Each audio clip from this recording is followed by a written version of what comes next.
daily go getism show. You think it ain't when it is? You think it won't when it whiz? We are here and we are in motion. We do this thing, taking off fast lane, no coasting, and everything is gonna be all right. We talk about regional music tonight, Friday, y'all. Friday. All right. So there are a few things. Let me. I'm making sure that my props are not falling off the table and all of that. There are a few things I want to get established right away. The Daily Go-Getism sign. Is it facing the right way? Are y'all able to read it the right way? Because, for months, the shit has been backwards, and I figured out how to fix it today. And I want to know if it's coming across right. Let me see.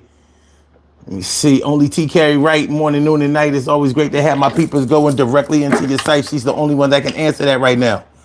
So what does it look like? Is it reading the way it's supposed to? You know what? I can do it like this.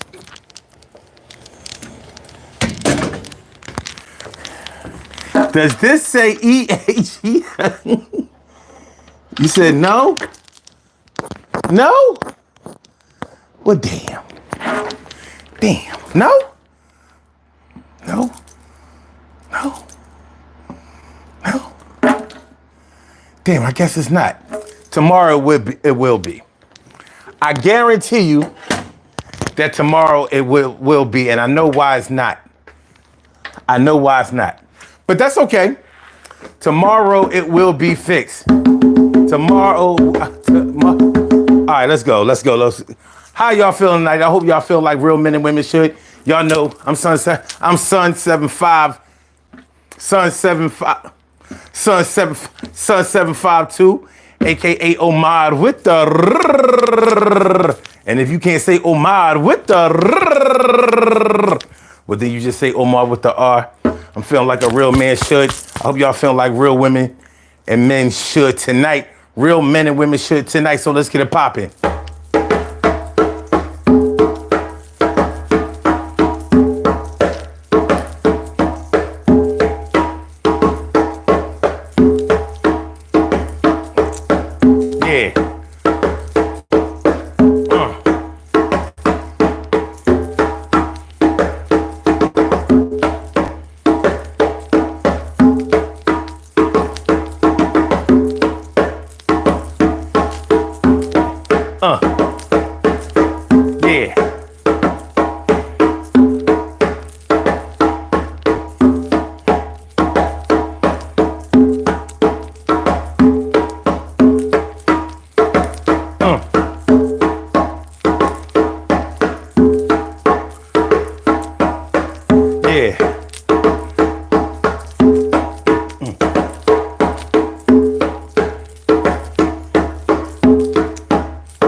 Hit the like button, y'all. Word.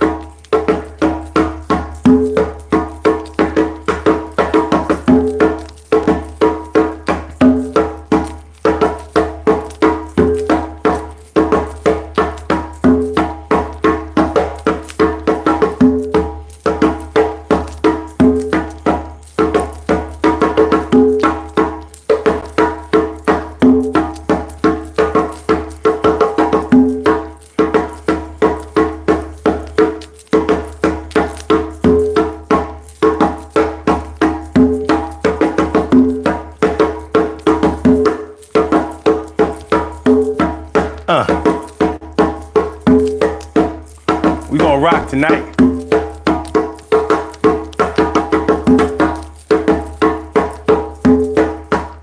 Let me catch it right.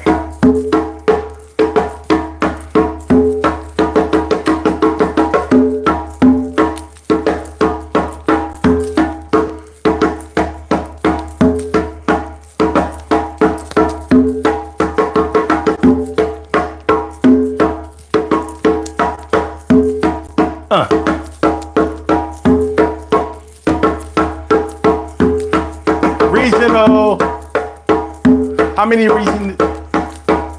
regional genres do y'all know?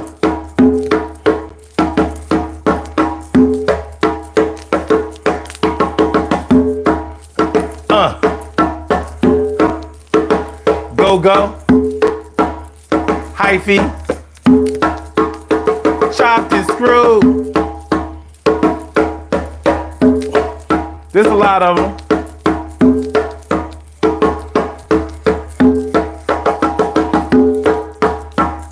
What do they listen to? Where you from?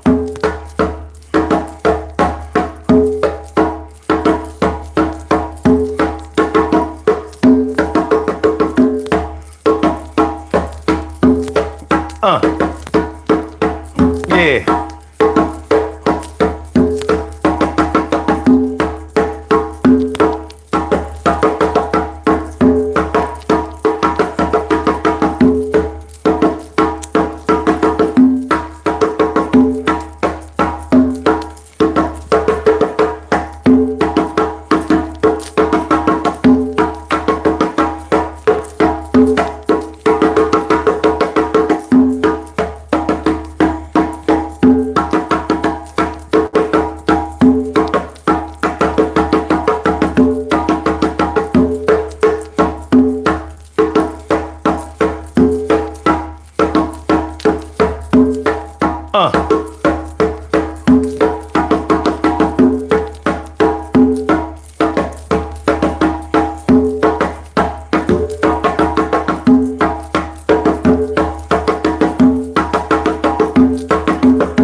Yeah.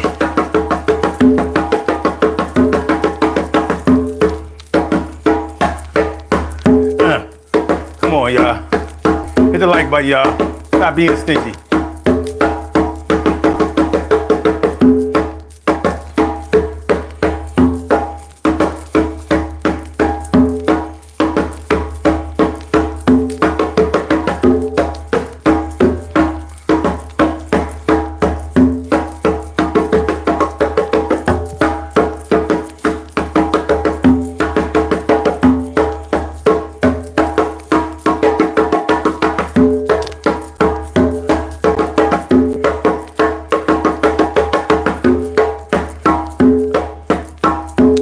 So let's get it popping. Urban Therapy with Sun 752 with this your daily. It's the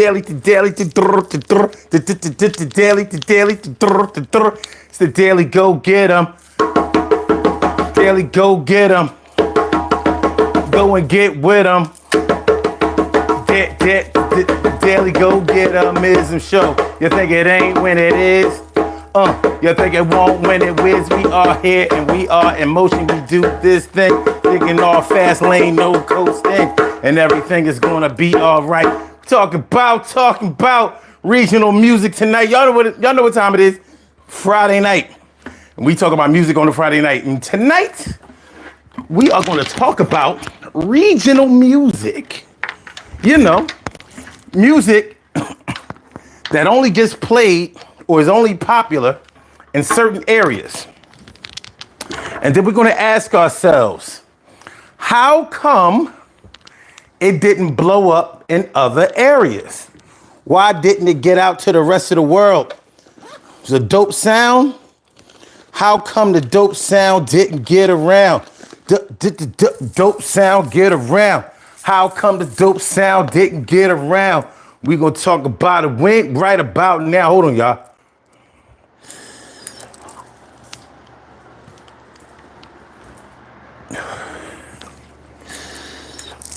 Sorry, y'all. I have to take my drugs. I got drugs.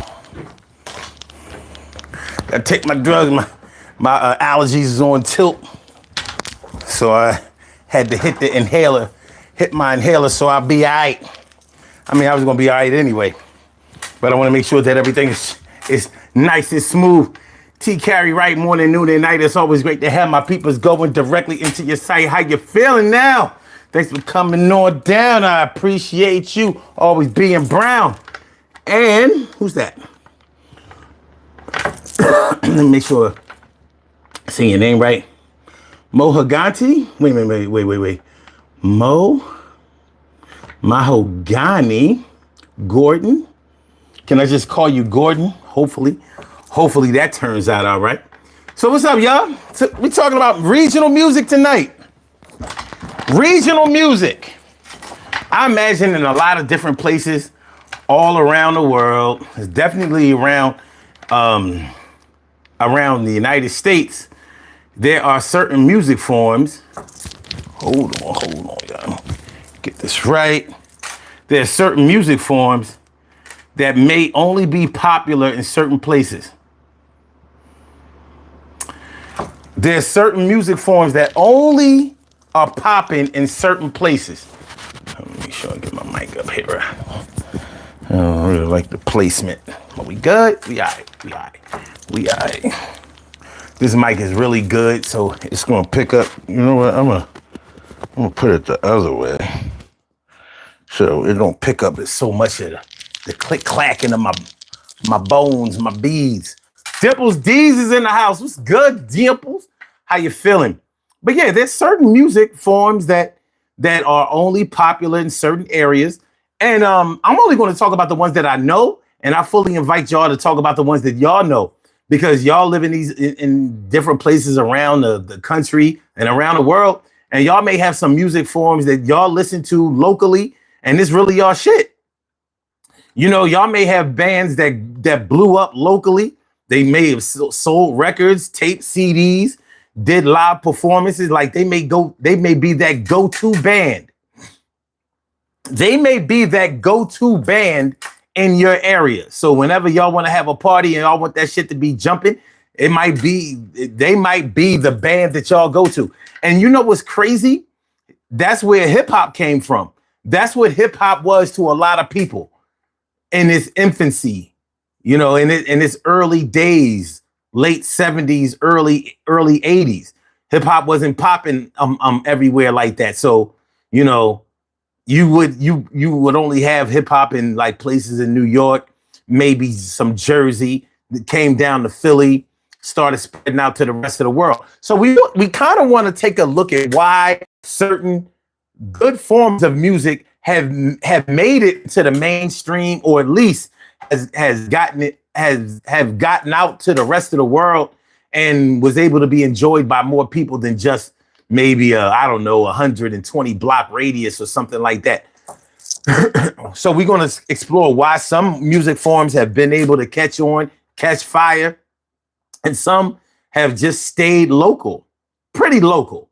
Like you take go-go music in the DMV. Now, anybody who lives on the East Coast who has family or friends down in the DMV area, and DMV stands for DC, Washington, DC, Maryland, and Virginia. That's what the DMV stands for. DC, Maryland, and Virginia. So when you go to DC, Maryland, Virginia, and all the way up, you'll get some go-go in Philly. Not a whole lot, but it made it up there. There was go-go getting played, but just not like, in Delaware, it definitely made it. Because Delaware and Maryland are really close. So Baltimore and let's say Middleton, Middleton, Delaware is about as far in Delaware that you can go on 95 before you hit Maryland. so you know, but like these, so a lot of people who have visited the DMV area know about go-go music, and I think it's pretty good. Now, I thought go-go music was really just like the band EU, and you may remember EU from being in school days. They had a big hit, doing the butt, sexy, sexy. Now, doing the butt was a famous song, a very big hit, but that was go-go music. Through and through, without a doubt, that was go-go music. Now, that's not to say that go-go music doesn't reach down like North Carolina, maybe South Carolina, but its primary, well, definitely the origin of it, I think, is DC, and where it lives, breathes, thrives, and makes money is definitely in the DMV area. You know, so there have been groups, there have been bands, there have been certain groups that took some of the go-go sound and really, really made a splash. But go-go itself didn't make it all around the country. It didn't make it off of the East Coast. It didn't really make it out of the DMV. What up, Frankie Martinez? Frankie Martinez, como estás? What's good? Says, nice shirt. Appreciate that. Appreciate it. And Bennett Joseph says, techno is the modern jazz. Okay. Now, in my opinion, techno did get out to the rest of the world. People know about techno everywhere, you know, and, you know, even if you're not a techno artist, there have definitely been artists who took the techno sound and made hits out of it. Like, definitely Usher. Usher had a couple of techno hits. I consider, what's that song here? Like, oh.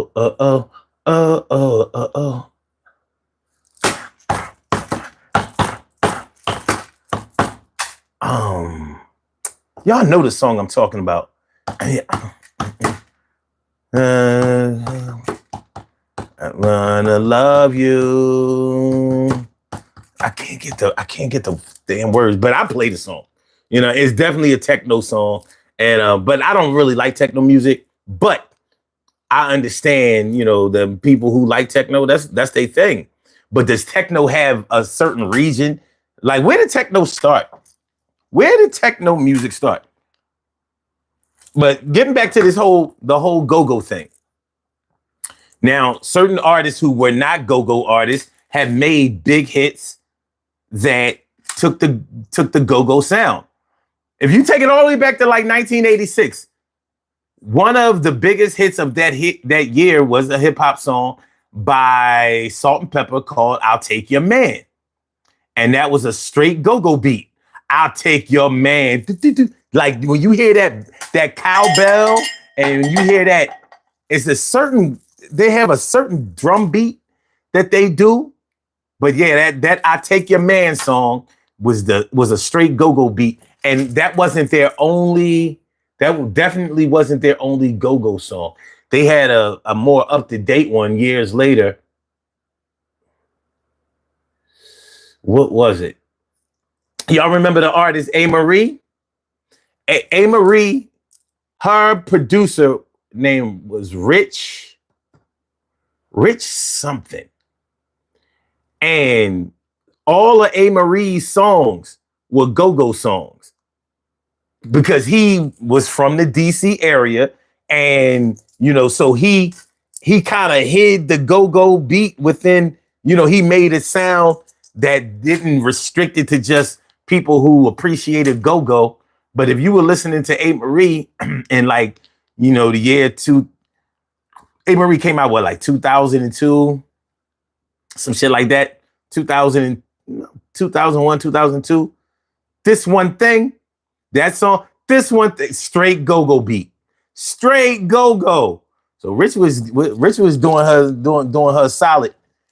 And then Beyonce came and stole him as a producer, gave him a bunch of money, and told him that he couldn't make songs for A. Marie no more. That's literally what happened. But it's all good. Big homie Slick. Oh, whatever you said, you took it back. Took it back for the back to the. All right. back to the. But yeah. So why didn't Go-Go make it to the rest of the world in its purest form? Because when you go like to Eastern Shore, Maryland, Eastern Shore, and like deep in places in Virginia, deep in places in the Maryland, in the state of Maryland, you hear Go-Go that you ain't never heard before. And you realize that Go-Go is not just relegated to that little drum pattern and the cowbell thing. They had, like, I did a show in Maryland, Eastern Shore, and they was playing this music, and I was like, what's this music? And they was like, this Go-Go. And I was like, this is Go-Go? They was like, yeah, it's different kinds of Go-Go, son. And I was like, oh.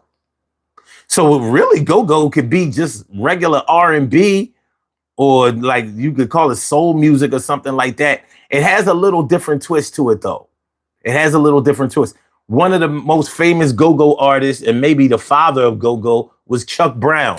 Now, if you remember the song all the way back in the day, I feel like busting loose.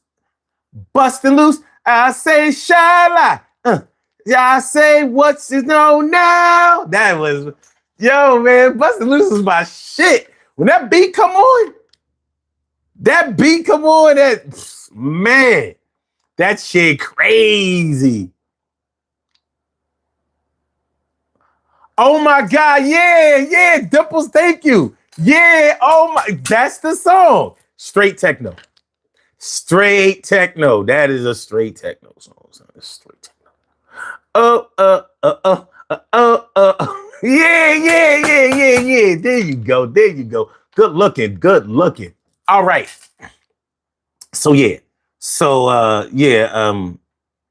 Go-Go, for some reason, never made it out of the DMV area strong. Seam Flexing, what's good? Thanks for coming through. Good to see you, without a doubt. Without a doubt. But yeah, why didn't Go-Go make it in other places? Why didn't Go-Go go? Why didn't Go-Go go forward? Why didn't Go-Go go far? I don't know. I think that in certain areas, maybe because of the demographic, maybe because of something about the environment, it could actually, and I don't want to suggest that they all into this, but it could actually, for some forms of music, maybe for Go-Go, maybe it certain substances that they may use. You know what I mean? Maybe they got a certain kind of weed that they smoke, or some other kind of pill. Like, look, certain areas be having their own kind of drugs. They be having their own kind of drugs, and we're gonna get into that a little bit more when we start talking about chopped and screwed music, like down in Houston. There's a certain demographic of users, of even abusers, that like chopped and screwed, which would really, really explain why chopped and screwed didn't make it to the. Well, we'll get into it. Go-Go. Are there any Go-Go fans in the chat, within the sound of my voice? Anybody in here a big Go-Go fan? Anybody have family down in the DC, Maryland, Virginia area? If you've ever spent the night over their crib, or spent summers or weeks down there, you heard some Go-Go. You listen to their radio, you're going to hear some Go-Go. Even if they only play Go-Go, and like maybe they have like a Go-Go DJ who plays that music on certain days or whatever, but you know how it go. You know how it goes. You want to hear some Go-Go, by the time you hit Baltimore, start getting down towards,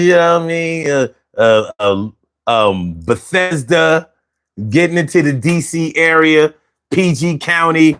You in PG County, you getting some Go-Go. You gonna get a nice, healthy dose. You're gonna get a nice healthy dose of go-go. I like go-go. I do. I thought go-go was kind of dope. I did. I thought go-go was kind of dope. Rest in peace to Chuck Brown. He had a group called the Chuck Brown and the Soul Searchers. I thought they was dope. I was just a kid when the first time I heard it. I didn't know that go-go was what we would listen to. And one of the things that I really liked about go-go music is that it uses their go-go bands. They play instruments. There is no techno go-go. There is no electronic go-go. Could that explain why I didn't flow into the next generations or blow up like that? Because, you know, in the 80s, electronic drums and electronic music really became the thing. And it is now. Very few artists now are actual musicians. Shit, even producers don't play instruments. They just sample instruments or whatever, or they have the instruments in their beat programs or whatever, and they just mix it down that way. But it's all good. Big homie Slick said "Bustin' Loose." That song was the shit.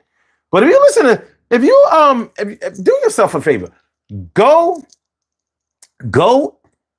If you have a music app, a music streaming service, put go-go in the app and enjoy yourself, because you're going to get some good shit. You're going to get some good shit. Dimples D says, yes, I'm a fan. That's what's up. That's what's up.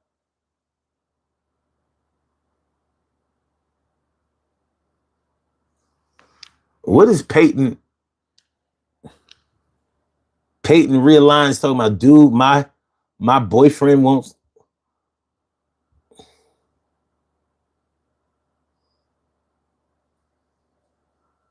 Okay. So anyway, so yeah, like go-go they use horns, they use drums, they use a cowbell. You know what I'm saying? With all that shit.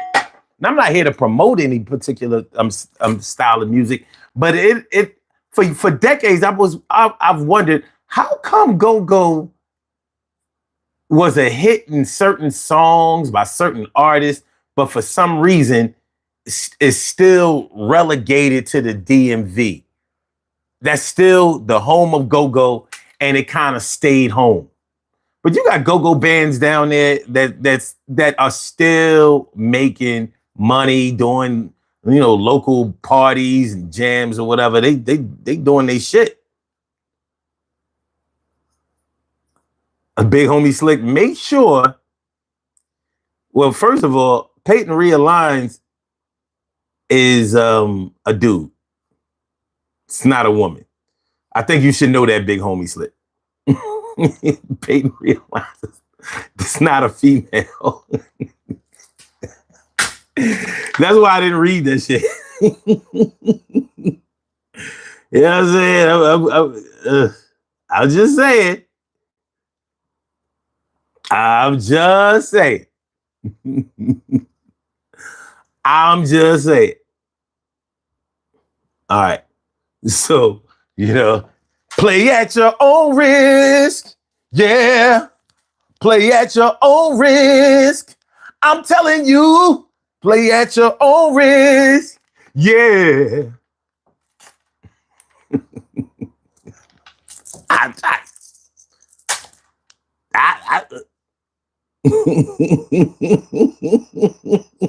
Big homie Slick said, abort. Hey, I listen. You know what I mean? It's the internet, man. You don't always know who you're talking to, who you rocking with. Yeah, you just never know. You just never know. So yeah, go. All right. So okay, there is a form of hip hop in the Bay Area around, you know, San Francisco, really coming out of Oakland, the Bay Area, called Hyphy. I don't know if y'all have ever heard of Hyphy. Hyphy hip hop. Hyphy. Now, if you've ever heard Hyphy is pretty good. That shit oh shit. E40. Now, you might not like E40 as an artist. E40 is one of those artists, like either you really are a big E40 fan or you don't like E40. It's pretty simple. Either you like either you love E40 or you like no E40. Mm-mm. But there's a music style up there that came out in the early 2000s called Hyphy. They had their own dances and all of that shit. You know, the Bay Area is West Coast, but the Bay Area, their style of hip hop, the way they rap and stuff like that, sounds very, very East Coastish. Very, very East Coastish. They don't rhyme slow. They don't, just talk about stories. Like, okay, the Souls of Mischief, if you remember the group, the Souls of Mischief, they were from the Bay Area. They was from Oakland.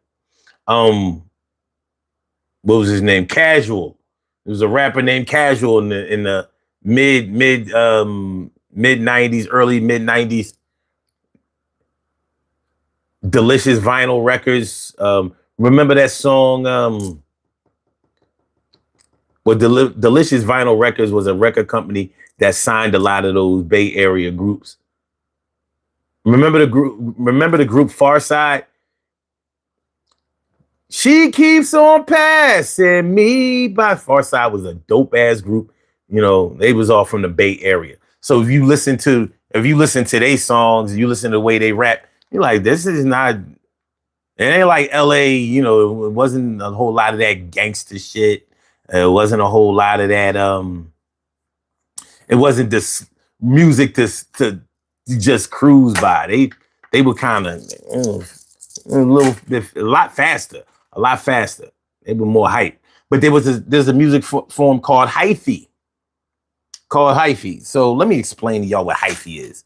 Let me let Google explain it, because the way I'll put it, y'all might not get it. What is Hyphy music? Okay, so it says here, Hyphy is a subgenre of Bay Area hip hop music and culture that emerged in the early 2000s, characterized by its high energy beats, unique vocals, and association with Bay Area slang and lifestyle. Simple as that. So it sounds like hip hop music. It is hip hop music, but the way that they accentuate certain words and you're going to hear the slang that they use. They had their own dances, and then the dances that they were doing were kind of hype. Let me see if I can.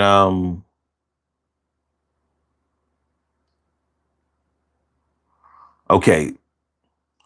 The get stupid mentality. Hyphy is often associated with a carefree, go dumb or get stupid mindset expressed in the lyrics and overall energy of the music. So some of the notable Hyphy artists and songs: Mac Dre, E40, Mr. Fab, Keek the Sneak.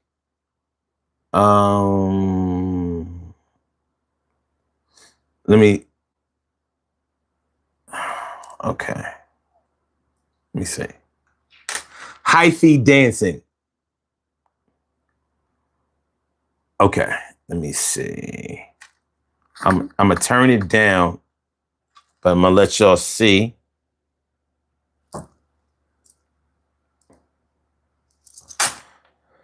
I ain't trying to get no copyright, nothing. But I want y'all to see the Hyphy dance.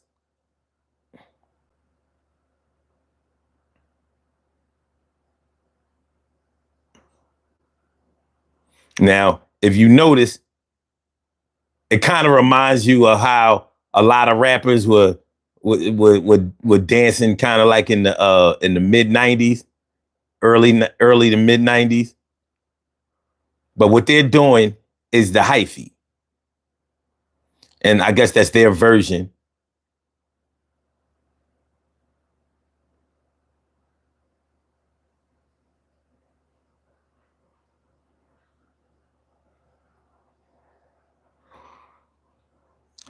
I have the sound turned down for obvious reasons. I'm not trying to get demonetized up out here, but I wanted y'all to see how the dances go.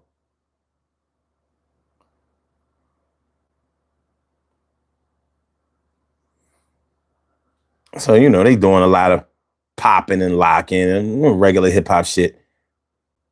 But if you heard the music, you know, more of what they were doing in the beginning was more associated with Hyphy. If you ask me,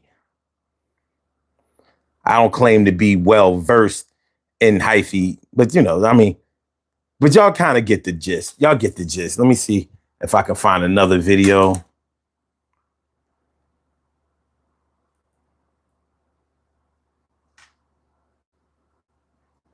Let me see. Let's see if I got how to Hyphy. Let's see.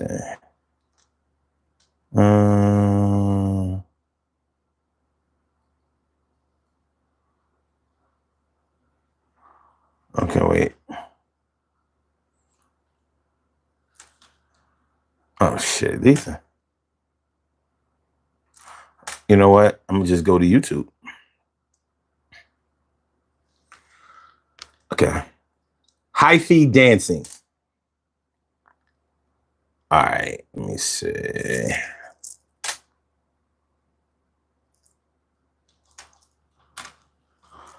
All right.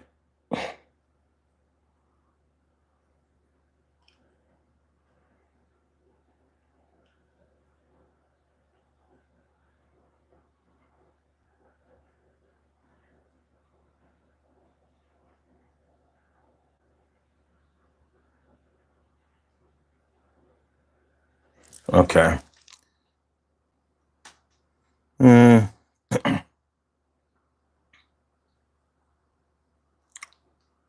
He's talking about from 20. You know, how we really danced in the Bay Area 5 years ago. Let's see.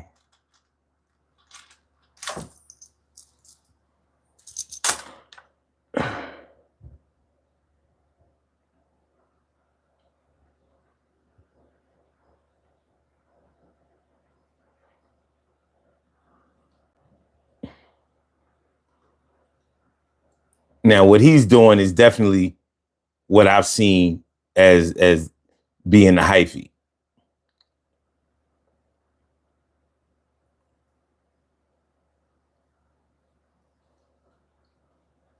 And once again, I can't let y'all listen to the music. Y'all gonna have to listen to the music on your own. But in the Bay Area, this is they shit. This is what they do. This is how they get down, and that music is their own. And you know, if you know about it, you know about it, and if you don't, you don't. Yeah, he's definitely doing Hyphy. All right, all right.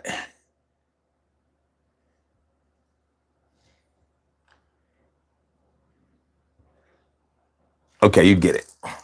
You get it. You get it. I think y'all get it. I think y'all get it. How many of y'all have heard of Hyphy? How many of y'all have heard of it?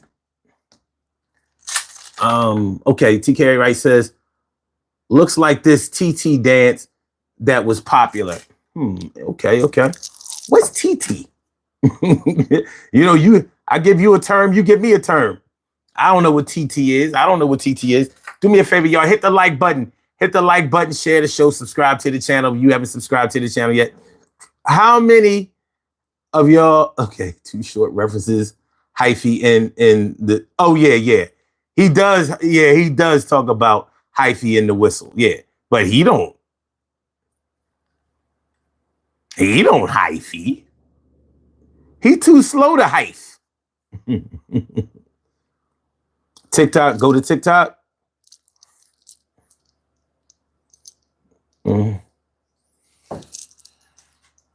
Okay. All right. All right. Let me see. Hyphy videos. That shit said it gave me heifer videos. I'm gonna have to All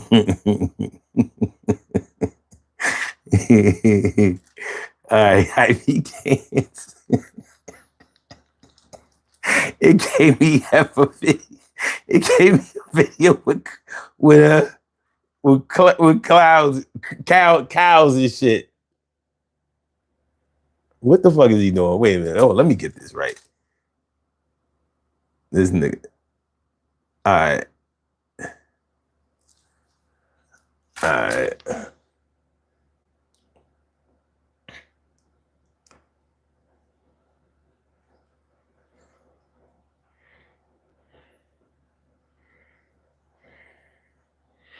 All right. These are just shorts.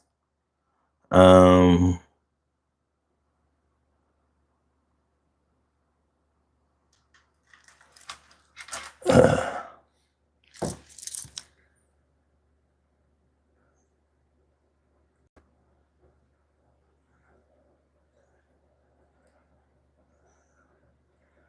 don't know. It looked like he mixed a little. Oh, that's not. I don't know. You can call that hyphy if you want. I'm not. I don't recognize that as being that. Now we good. We good. Yeah, they not. They no. No. Okay. Now, I'm thinking that for those who know about Hyphy and all of that, wait. Shreya says they need God. Okay. They need God. Okay. I guess we all need a little bit. How much Jesus you got? How much? Okay. Anyway. Yeah. Now with Hyphy, you could say that it got out to enough places to whereas people know about it. Of course, there's still a lot of people who may know a lot about hip hop music, but they may not know what Hyphy is. You know what I mean? Like it didn't really catch fire and spread out to other areas. As you can see, it's still considered to just be. It's just considered Oakland. I heart Oakland. You live in the Bay Area. Do you listen to Hyphy? Is that your shit? We were just talking about Hyphy music, basically Hyphy culture, the Bay Area shit. You know what I mean? Is that you? You said, does YE mean yes? Does YE mean yes? But yeah, I'm not sure if they wanted Hyphy to catch on. And now anybody from that area can let me know. But it seems like Hyphy is their thing. Like when you come to our town, you Hyphy. When you come to our area, the Bay Area, you Hyphy. They didn't send it down to LA, San Diego, out, Arizona, places like that. It doesn't look like they were that interested in the rest of the West Coast following their lead. Like, the Bay Area has always kind of felt like they got their own thing. Okay, he said Bay Area, great cause, but he took it back. But that's okay. Yeah, Hyphy music, Hyphy dancing, Hyphy culture. He said Bay Area okay and bad at the same time. Okay. I can respect that. But when it came to Hyphy, or when it comes to Hyphy, what's the reason that you think that Hyphy never caught on? And once again, y'all, if y'all know about other forms of music, it doesn't have to be hip hop. I'm going to the regional hip hop genres or subgenres that I know of, that I've heard of, and I'm talking about those as well as other regional forms of music. Like you may live in a like a backwater or deep south area where it's not about hip hop. Y'all may have a music like go-go music or something like that y'all listen to. If y'all do, we welcome y'all to talk about it tonight. You can call in and talk about it if you want, or if you just want to stay in the chat, you can do that also. Please just hit the like button. Hit the like button, share the show, subscribe to the channel if you haven't subscribed to the channel yet. Let me go to the poll question. Look at here. Sex with music or not? Sex with music on or not? 33%. Now, we only have 15 votes so far. 33% so far says yes, gotta have music when I do it. Y'all some juvenile children. You babies. Okay. 27% says sometimes yes, not all the time. Okay. That sounds like an adult answer to me. 7% says all I need is music in my head. Oh, girl, tonight. And 33% says no music, no TV, no nothing. Like when it's time to do it, it's just time to do it. Pull your pants down, panties to the side, I'ma screw it. Y'all know what time it is, the rhyme it is, and how it go. Yeah, yo, you gotta put on some music, but I don't know. K-Cell, what's good?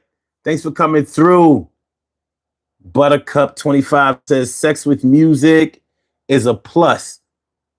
1990 by Maxwell will have this entire chat pregnant by the end of the show. You're welcome, y'all. I don't know. Personally, like I don't mind music and all of that, but I don't have to like go and put the tape on when I'm about to. Like, I'm thinking that the other person should already have you there. Like, I need you. I need this is my music.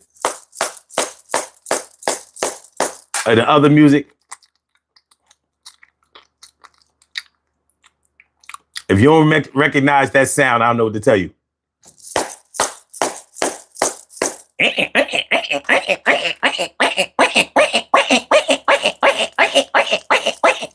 And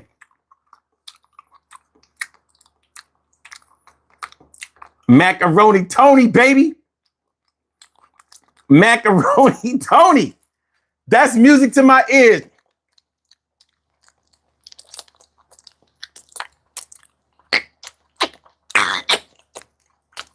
Okay. I'm just saying. All right.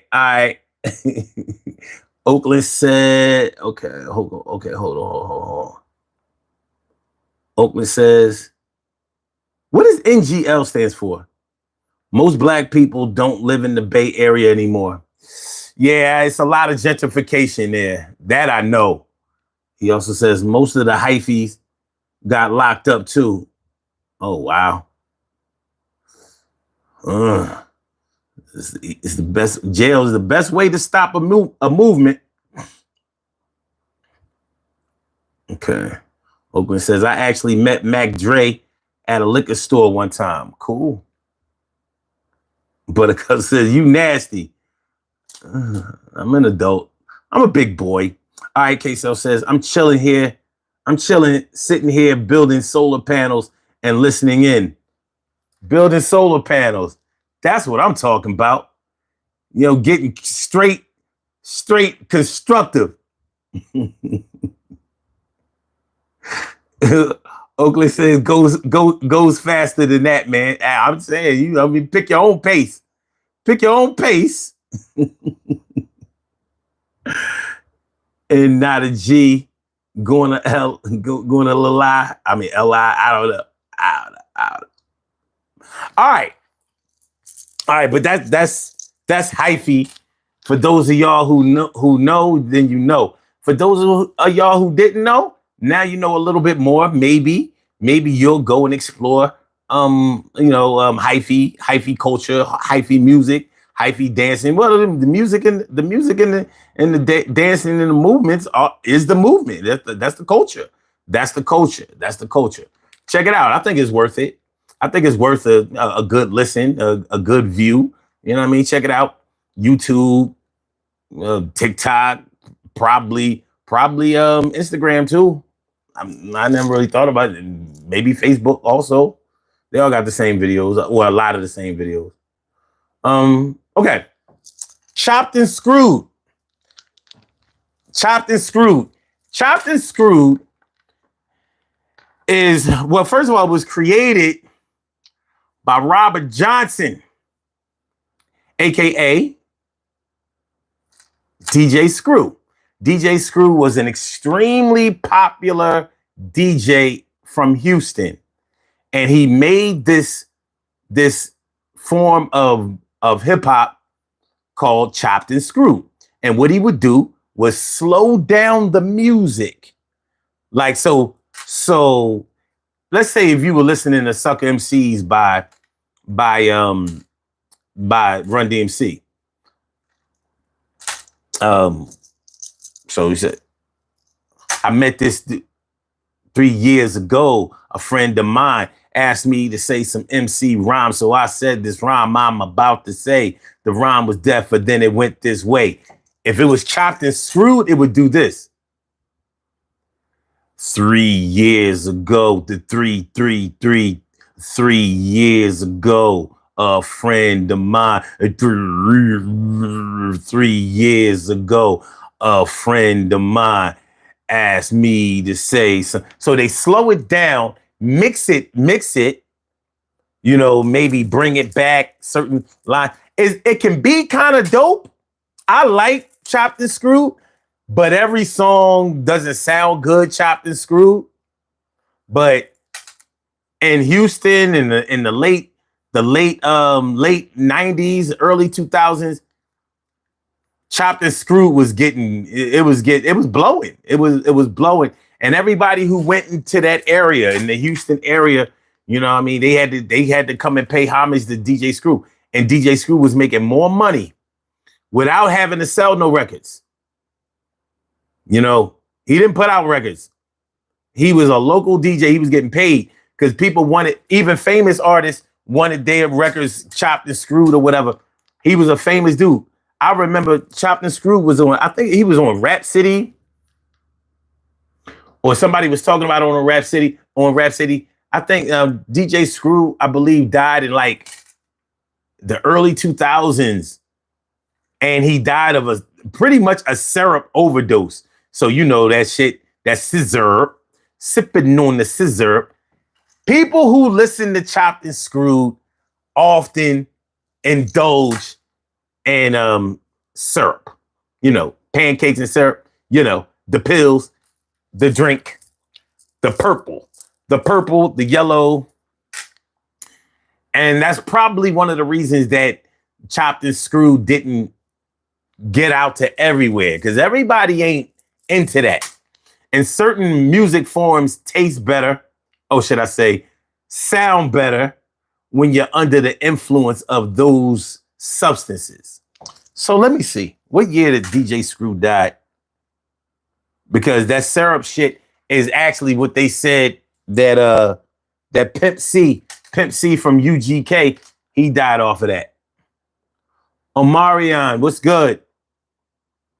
Let me see.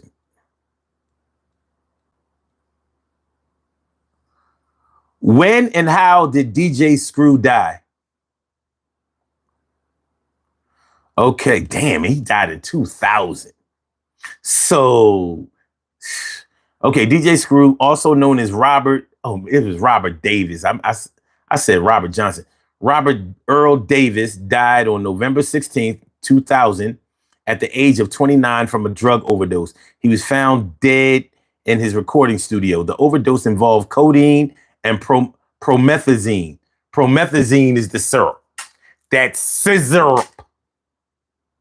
And when 3 6 Mafia used to be promoting that shit and that song was a hit, I was like, that ain't good. Okay, the overdose involved codeine and promethazine, commonly known as purple drink or syrup lean in the hip hop community. Lean. That's what they call it now, lean. I mean, what a waste. That motherfucker was so popular with that chopped and screwed shit. Chopped and screwed. It's called screwed because he literally invented it. He literally invented it, and he did it the best. And Oakland says, LOL, he couldn't put down the cup. No, he let the cup put him down for good. And it's funny because like when Pimp C released, when Pimp C was released from jail and he dropped his solo album, he said, R.I.P. Robert Davis, you the king of the South. Anybody disagree, need to shut their fucking mouth. He dropped that record in 2005, and he was dead in 2006. I think around December or some shit. He didn't make it to 2007. And he died of a syrup overdose.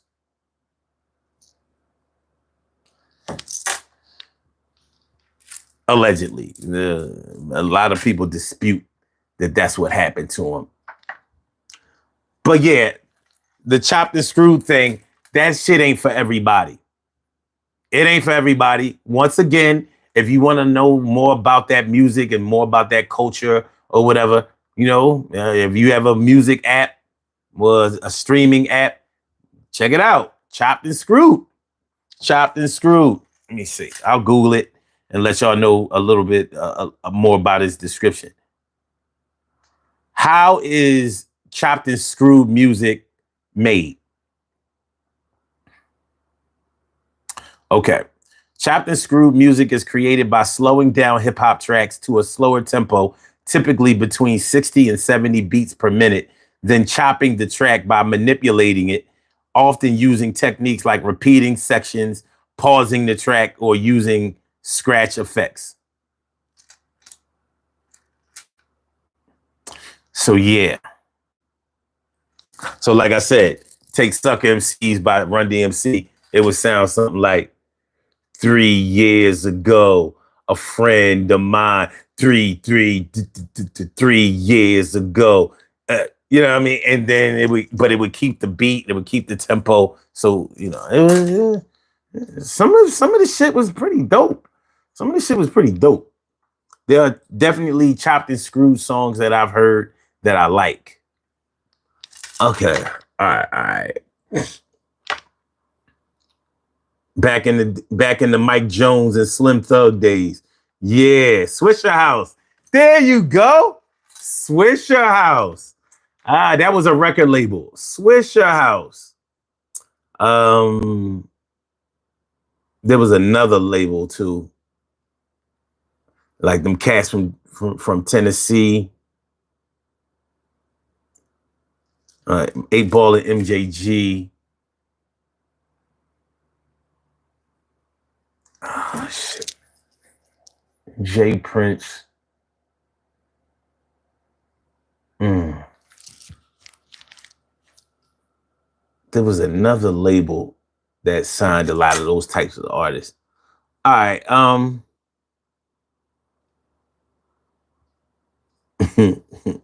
right. Let me see. Peace, Buttercup. Thanks for coming through. Appreciate you. Okay. Oakland says East Oakland in the 90s was the best because you could just walk around and see some rappers. I could dig that. Omarion says, who's your barber? I want to get hair like you. How did you get that hair? And if you got your hair, how much? Wait. And if I got your hair, how much times should I oil up my head? I don't oil up my head.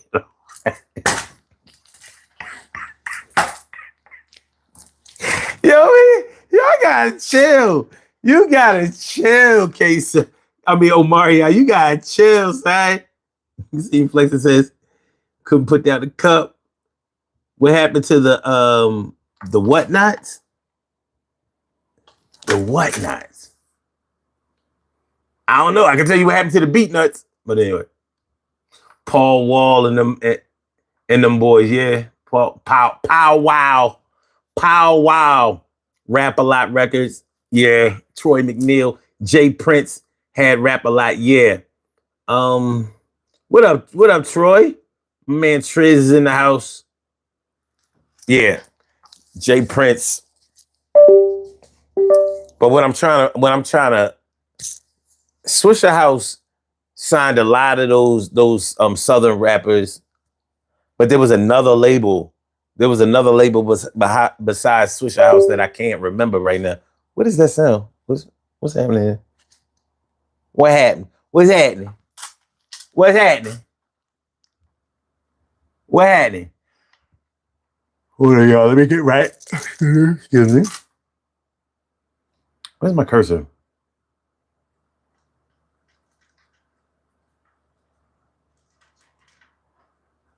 Oh shit! Is my shit burnt out?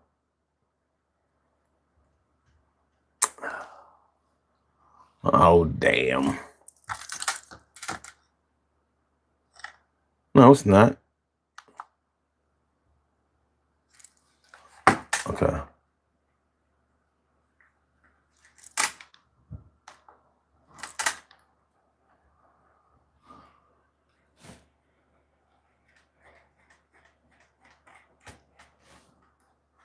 How come I don't see it then?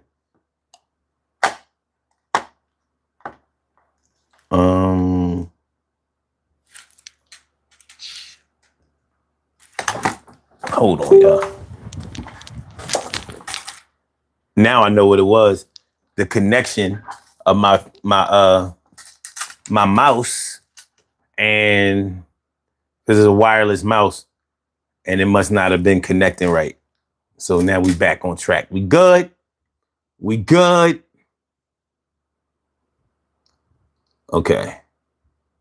Oakland says, oh, and by the way, someone stole my package that had the shirt in it, son. What? What you? Yo, email me and tell me about the rest of that, because oh, you said no, I'm kidding. Yeah, stop playing, man. Don't do that. Because I wasn't sending out another one. Just let you know. you ain't gonna free t-shirt me to death. But then again, you send me 10 more, I'll send you another shirt.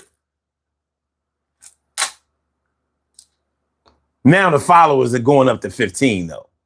You know what I mean? I was having a sale. I was having a sale when you got on. Now you give me 15 more subscribers, and I'll send you another shirt. Dead ass. Dead ass. I'll send you another shirt. How does it fit? How does it fit? If you could you take a picture of it? Take a picture of yourself with it, put it in my email, and so I can show everybody know that you did get your shirt. He said it smelled like spices. The shirt came straight out the box. I got nothing. Yeah. And now what they had it next to, during shipping, I don't know. I can't speak on it. I can't say for sure. I don't know. All right. Well, I'm glad you got your shirt, because it took a minute. That was a lot of, I don't know. It was 2 weeks ago. It seemed like 2 weeks ago. Yeah, 2 weeks ago that I originally tried to send it out, came back, address wasn't right, had to send it again. Like that's. You said it smelled like coal. TK right talking about something. Said it smelled like colon ream.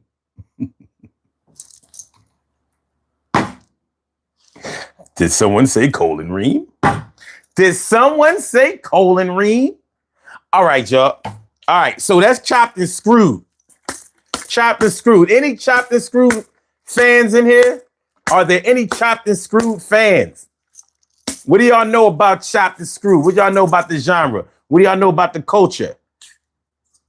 Hopefully, you ain't too shot out to even talk about it. Shout out. Shout out.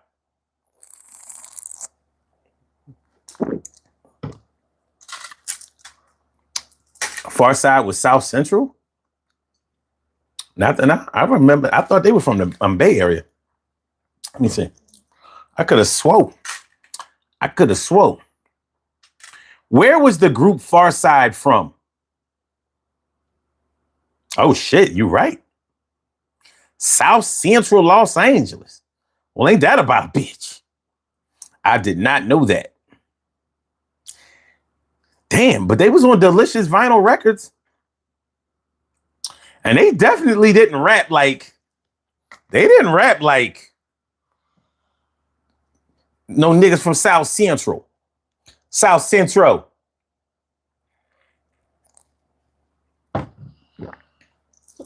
Good looking. Took me 30 years, 35 years to know that.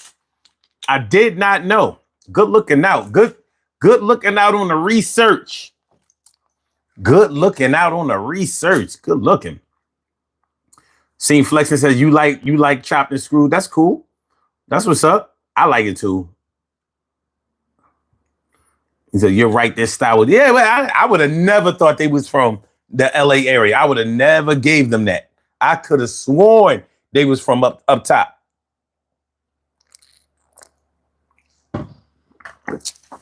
I could have swore they was from up there, not down there. Suave House, there you go. Suave House, good looking out, Troy. That's what I'm talking about. Suave House. My brother be in the struggle with me. It's like, he like, oh, I know what you talking about. I remember too. It was a record label that was signing them groups. Suave House. Tris. That's what I'm talking about. It was not coming to me. I'm like, nah, not Swisher House. Suave House. 8 Ball and MJG. Yeah. They had a bunch of different art. They had a bunch of those Southern artists that was on Suave House. But yeah, 8 Ball and MJG are the ones that I remember the most. Okay, so it says, yeah, Far Side was dope. They was real popular here in VA. Okay. Oh, so you from VA. Earlier in the show, I don't know if you was listening, but we was talking about go-go music and why go-go music didn't spread out. It didn't get big in other areas besides the DMV. So, K-Cell, since you from the DMV, why do you think that go-go was created in the DMV and seemed to have stayed in the DMV? Even though other artists made go-go records or records with the go-go sound, the songs blew up, but go-go didn't blow up. Why? And if you could be so kind, could you name some go-go groups besides Chuck Brown and EU? Because where everybody think about go-go, they think they know go-go because of Chuck Brown and EU. But there are way more. There's some underground groups that do go-go, and it'd be some shit you never heard before. Some of that shit is hot. Hot. So if you could school us on that, I'd appreciate it, my dude. Yeah, Delicious Vinyl. We was talking about that earlier because that was the original label that Too Short was on. Delicious Vinyl. It had an interesting logo. Had a dude eating records and shit. She was crazy. But yeah. So chopped and screwed. All right. So the Iceman says, I'm an island boy. I'm an island boom. I'm an island boy. Oh, island boy. I'm an island boy. Okay, all right, cool. Cool. Troy says Tone Loc and Young MC. Yeah.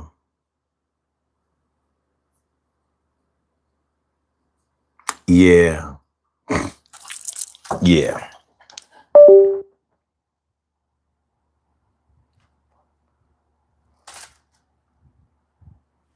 Okay. All right. Yeah. If y'all know some different regional forms of music that y'all have heard of and that are popular where y'all from, where you know, and in your neck of the woods, please put us on. Put us on. I want to hear it. We won't be able to play the records, but at least we could be up on the culture. You know, we do a music show every Friday night, 1 o'clock to 3 o'clock. That's what we're doing right now. We are talking about the reason why the reason why certain regional music didn't spread out. Why it didn't go farther. K-Cell says DJ Cool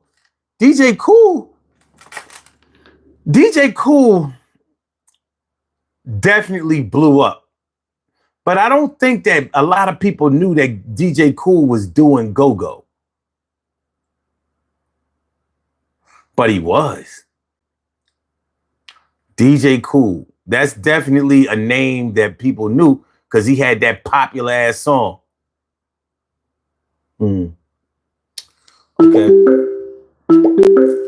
DJ Cool was one of them. Can't remember too many these days. All right. Well, good looking out, though. You have a call from Troy. My man Triz. What's up? My mellow, my man. My man. You don't like to speak what you can. That's what I'm talking about. That's what's up, man. How you feeling? I'm good, man. Living and breathing. Better be believing. All right. Good to know that. So you know what we talking about tonight? We talking about certain regional forms. Actually, let me just elaborate. The Hyphy movement was controlled by E40, Mac Dre. Mac Dre was the big one, the one that started it with all that. But the one that's keeping the movement, first you got the Clown. The Clown is the one, I forgot his name. I think it's Tommy the Clown. Okay. That's him. But Chris Brown is the one that's the shit. The movie Stomp the Yard, the beginning of Stomp the Yard is based off of Hyphy dancing. Okay. I didn't know that. Yeah. If you see that when Chris Brown dance and do all that damn, he breaking all his bones and shit. That's Hyphy dancing. I didn't recognize that was supposed to be based off of Hyphy dance. Okay. Yeah. Okay. Yeah. All the right. Beginning part. Just the beginning part when they was battling each other before Chris Brown got killed. Yeah, so I mean, that shit is deep. Chop and Screw, I can live with it, but some of it I can live without it. I love some of the, the Screw shit, but it's like you gotta really be high to be really involved with it. That Sizzy, you gotta have in your system. Well, I'll say this. With Chopped and Screwed, either you're gonna really be feeling a certain song, or you're gonna be like, turn that shit the fuck off, all the way. You know what I mean? Because I ain't never take no drink. I ain't never drink no syrup, and I'm not going to. Come on now, we don't do that, son. No. I'm saying. So they have to have songs that you can enjoy without being on that shit. You know what I'm saying? Because when you on that, man, being on syrup is like being on heroin. That shit is straight on some fentanyl type. That's a fentanyl type of high, and it's dangerous as hell. My man my man OD'd on that shit. It almost killed him because there ain't no stopping it. It gets so deep into your bloodstream, they can't turn it the fuck off. You be turned up and can't turn down, literally. So yeah, so yeah, chopped and screwed ain't for everybody, but anybody can listen to it, you know? Oh, that's what happened. Okay. All right, cool. Cool. I think we got it. The boy Hong Kong Sports talking about that Mr. Drummond killed Willis and Arnold's mom, so he should still be kids. He's crazy. Oh man, yo. Because Mr. Willis adopted him, he just said, "Fuck that." He killed their mom. Yo, I had a victory tonight, and it was major.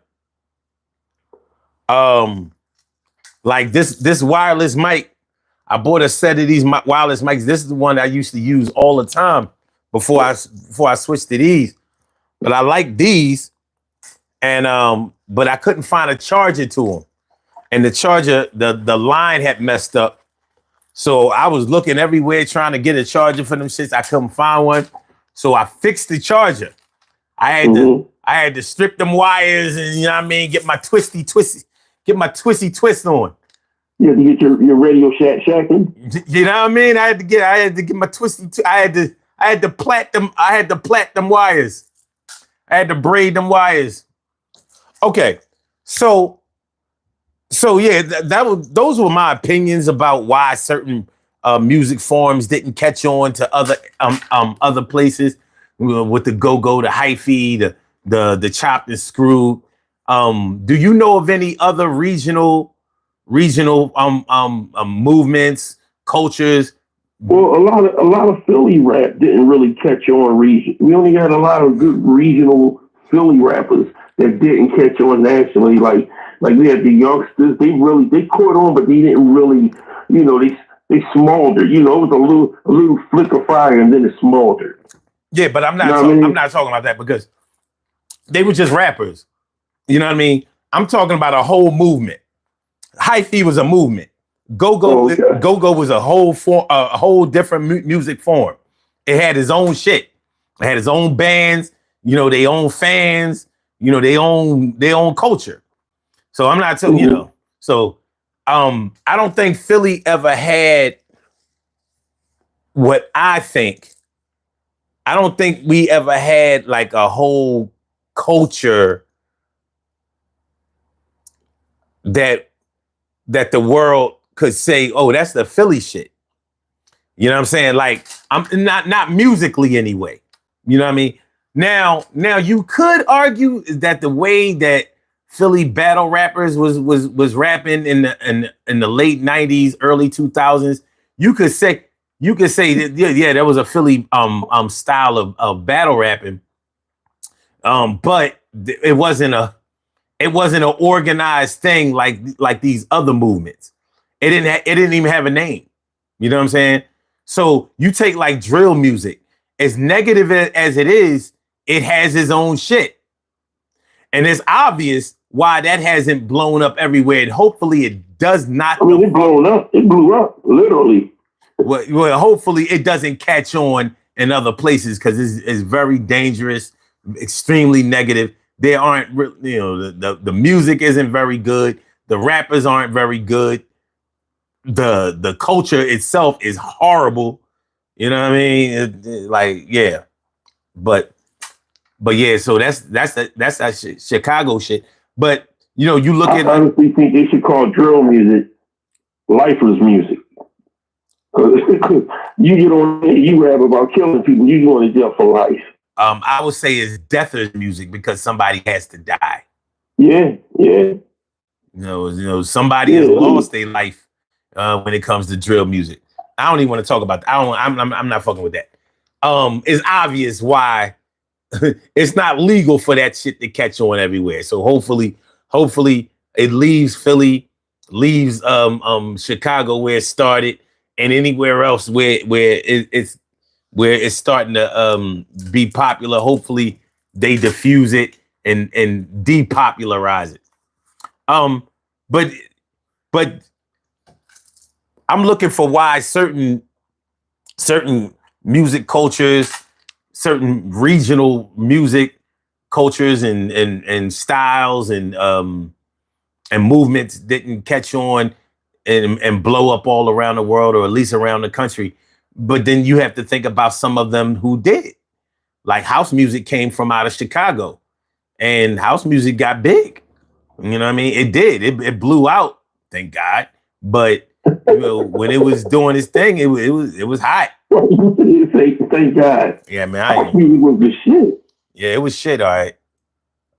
House music all night long. Say what? How you mean? Nah. We're not gonna take the easiest song. Name me another artist. Name me another house music song. Mm-hmm. No. Name me a house music artist. Because the Jungle Brothers were not house music. CNC Music Factory. No, that wasn't house music. Yes, it was. No, it was club music. It was different. That was not house music. Because CNC Music Factory, they didn't use that 4 on the floor. That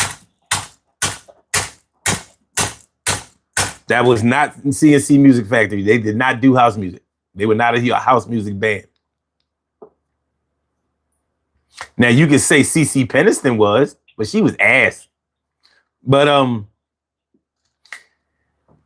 you know a culture by its artists.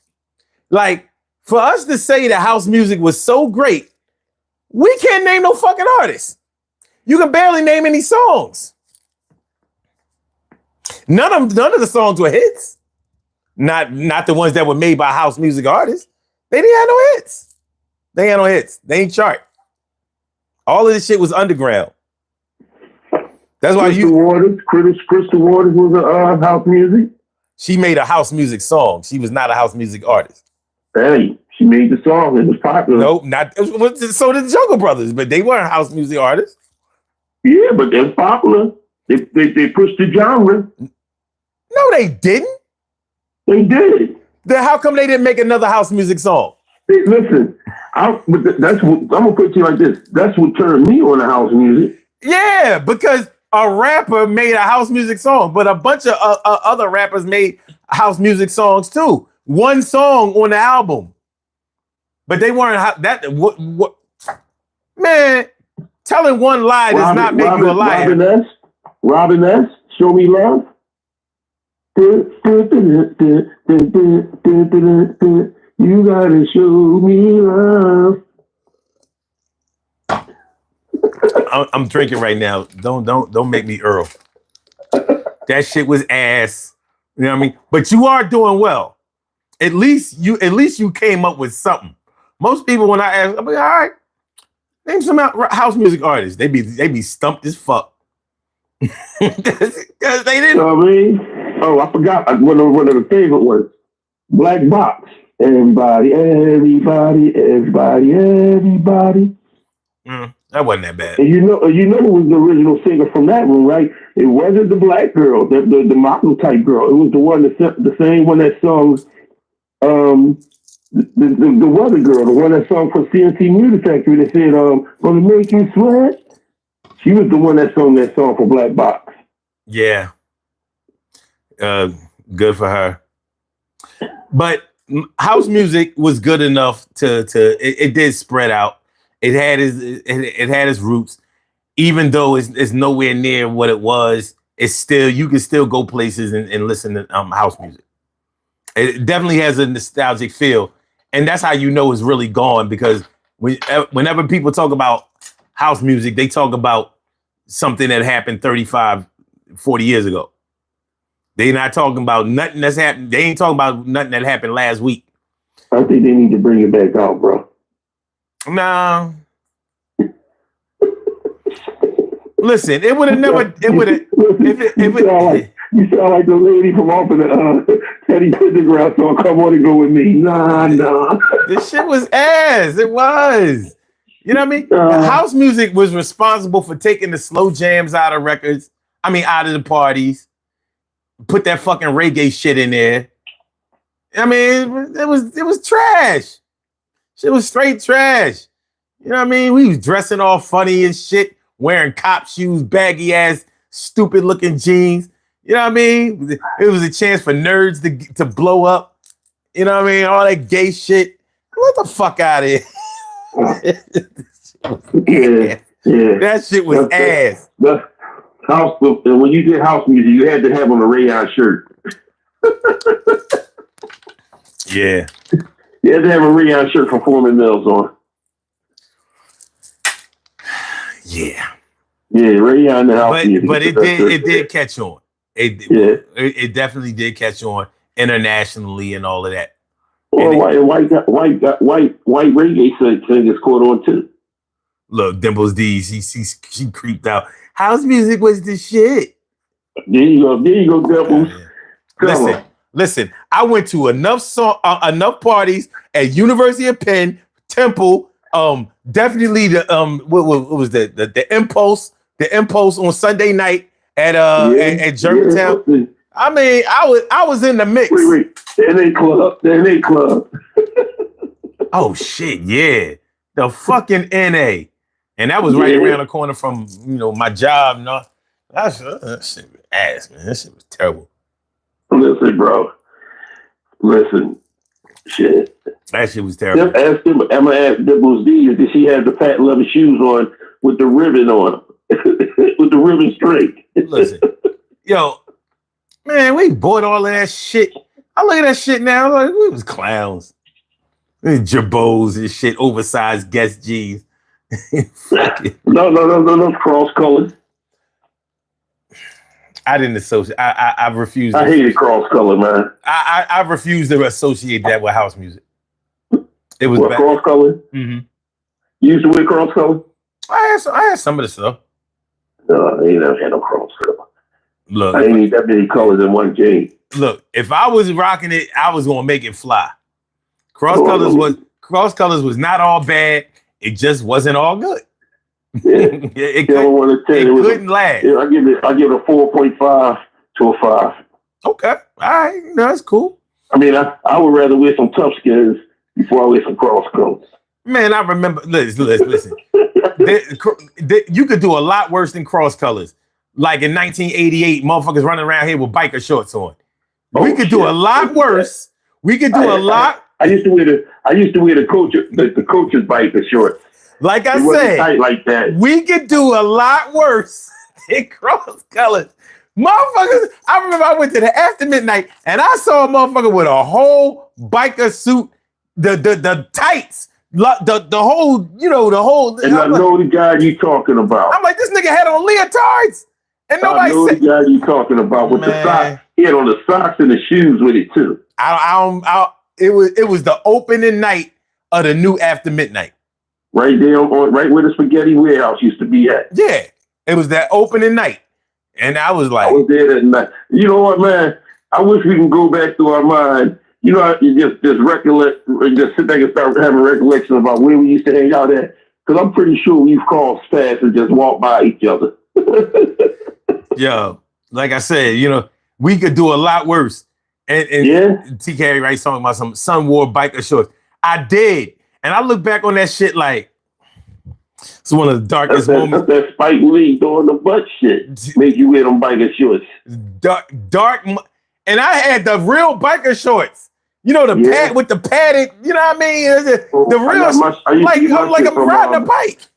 I'm going to tell you the store I got mine from. Goldberg. Oh, I'm trying to remember where I think they were selling them in City Blue for a minute. Yeah, they did. They sold them in City Blue, but Goldberg had them for $20. Cause I was working there. I just had the gloves with them. I was like, I'm thinking about that shit. Like, I wore them shits to we would after our prom, we went to King's Dominion. And me and my two boys had biker shorts on. It's a good thing there are no pictures that exist from that shit. Yeah, but one thing about it, without biker shorts, we don't have women tights. Well, the thing is, the females was wearing the biker shorts. I mean, that was a good thing. Yes, I mean shit, but that's the way they transformed them today. The one, and especially the one, the biker, the tights with the crease up there, like between the crack and the booty, that accentuates the butt. K-Cell says I was wearing. K-Cell in the chat says I was wearing Guess jeans and Carl Kanai. Exactly. Ain't nothing wrong with it. Exactly. Ain't nothing wrong with it. I will always rep Carl Kanai forever. He did a lot for the culture. Even I rep Carl Kanai, even though he tried to steal Donnell Jones' girl in Where I Wanna Be video. That was him? Yeah. Oh shit, I didn't know that. That was Carl Kanai. At the end of the video, he was at dinner with the girl. I did not know that. Yeah, that was Carl Kanai. TK Wright says biker shorts spawn leggings. Okay. You look at that shit, be like, I ain't never liked you anyway, you pretty motherfucker. Guess jeans were the best. Yeah, they were. So, okay, but like I wish we had like video. I mean, like pictures from all your channels, so we can see all the women from back in the day that used to wear the biker shorts. Okay, let's move on. Let's get back to the topic. You just go pause and just move on. we straying too far from the topic. So no, we want biker shorts. So if we know the reason why, well, if we can ponder some of the reasons or assess some of the reasons why certain music forms or certain. Well, let me ask you a question. Hold on. Let me finish. If we looking for reasons why certain music cultures or whatever or movements didn't catch on, we have to ask ourselves why certain music cultures did. Now, well, I'm gonna give you one reason though. I got one reason. Sorry for cutting you off. It's because some of the artists didn't get signed, so they went independent. They went independent and they didn't get that notoriety that they supposed to got from it. So it was somewhat local. It might have went through the tri-state area, but it didn't go national. But if those cultures like go-go, it never died. It just never blew. So I'm trying to figure out why it never spread out to other places. Well, like why aren't other places doing go-go, but other places were doing gangster music? I mean, gangster rap, which was really called reality rap when NWA came out with it. You're like, why did that appeal to the rest of the country and maybe even the world? Do you have a reason why gangster rap appeals to the rest of the world? I do. I have a theory. Let me hear your hypothesis. Because before it was called gangster rap, it was called reality rap. So the things that NWA was talking about, like being harassed by the cops and, being out there wilding and stuff like that, we could vividly see that shit. Every time, like when they was like in the song Gangsta Gangsta, even though we weren't into no colors and organized gangs, anybody who went to the rap shows or any kind of hip hop shows back in the mid and late 80s, we used to see crews of niggas running through the venues, snatching chains, starting fights and all of that shit. So we knew what they were talking about was what we were experiencing. It made sense to us. They talked about it in a more extreme sense and from a gangster's, an organized gang's perspective, which we couldn't relate to, but what they were doing was what we could relate to. And I think they painted a hell of a picture that we could relate to. That we can relate to. You can see when you hear them rapping their songs, you can pretty much visualize what they're saying. Some raps you can't do that, but you can honestly visualize what the fuck they saying. As negative as it is, I still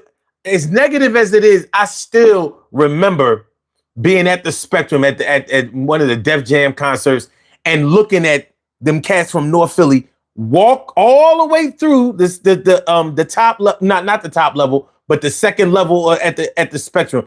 Look, just snatching people's shit, hitting on motherfuckers, And you watching them go from section to section. This wasn't just North Philly. No, this was the rough and rugged Richard Allen Mile. No, South Philly was doing the same thing. Not like them. I'm gonna tell you because I was in that crowd. Me and you, we was at that concert. But you didn't see what I saw when I saw it. I knew who was who. You know what I mean? I knew who was who. Like, all right. But I don't want to get into all of that. But I'm saying, like, I knew that the reason I knew where 24th and Carpenter was because guess who screamed out 24th and Carpenter down at the Def Jam show? Who? 24th and Carpenter. That's who. You know what I mean? And later on, I don't know if my man who lived right there at 24th and Carpenter, my man Shane. I was like, Shane. I know Shane. Light skin, tall, light skin. Yeah, I know him from 20th and Carpenter. So yeah, I was like, when I met him, I was like, he was like 24. I was like 24th and Carpenter. I was like this nigga here. But anyway, so I think that thugs or roughnecks or whatever from all over the country, I think they could really relate to a lot of the things that NWA was talking about. Talking about how could they if that's gangster rap and everybody gravitated to Schoolie D's PFK and they see that was one of the biggest gangster rap song that made them do gangster rap. Why did PFK? No, only Ice-T said that inspired him to do. No. Well, some of the boys from NWA said the same thing too. I don't know. They ain't rap shit like them. Like 6 in the morning. Six in the morning literally mimics PSK. Literally. Like you talking about Ice-T? Yeah, 6 in the morning. It literally he did what did. He did. He totally did it. I know one thing. He didn't mimic him in the breaking movie. He didn't mimic them. He wasn't a gangster yet. You know what I mean? He wasn't even a rapper. No, he was a rapper in breaking. Shit, no. Well, he wasn't up and coming. He wasn't. You mean like a signed rapper? Yeah. He actually was. Ice-T been out for a long ass time. Yeah, he was. He's a lot older than us. Ice-T is a lot older than us. Oh, Ice-T can be a great grandfather. Ice-T was born in the late 50s. Like Ice-T is not, you know what I mean? Like, damn. Wait, hold on, let me see. The late 50s. Hold on, let me see. Ice-T ain't Ice-T was already old. How old is Ice-T? 67. Motherfucker 67. He was born February 16th, 1958. God damn.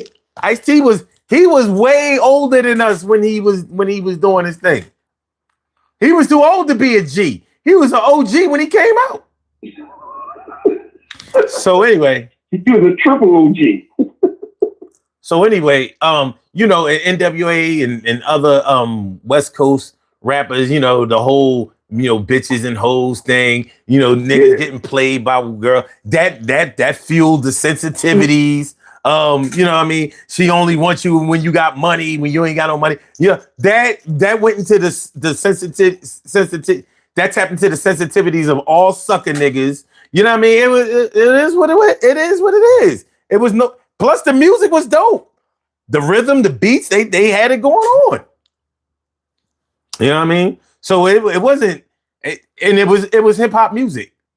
It was just a different form of hip hop music. But they made it work.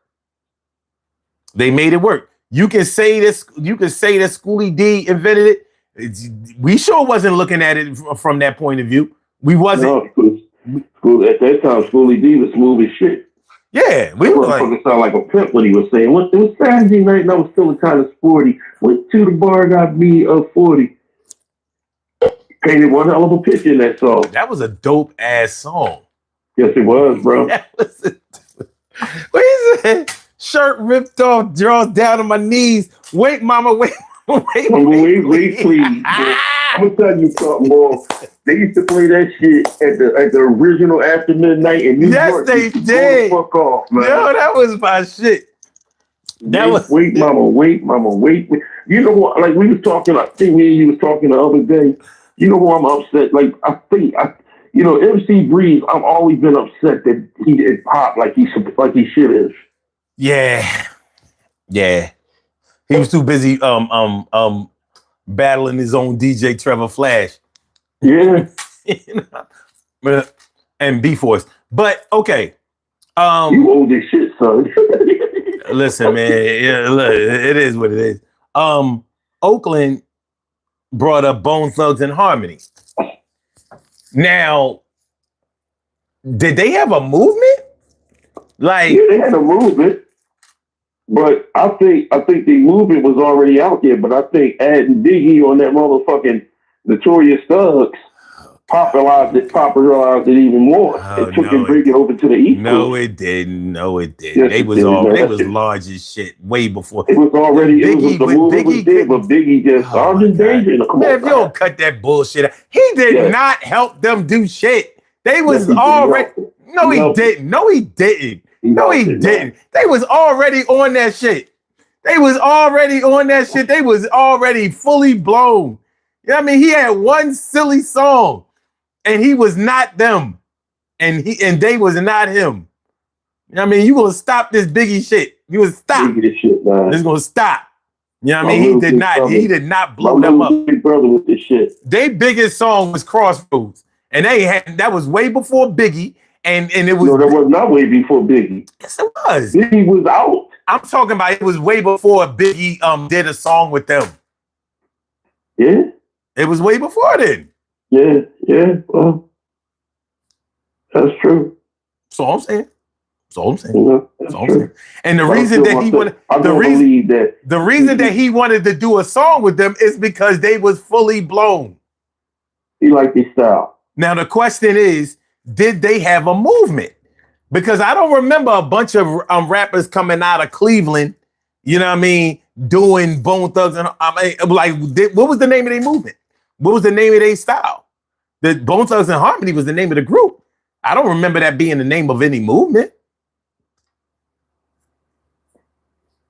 To this day, I still don't remember. I really understand some of the shit they were saying. Yeah, I mean, because they would rap. They were rapping kind of fast. Original mumble rappers. They were talking clear. You just didn't understand what the fuck they were saying. Well, I guess I need to be sipping on some scissors. It's the same as listening to like Twister. He's clear as shit, but you ain't going to catch every word he's saying because he's rapping too fast. You got to be high.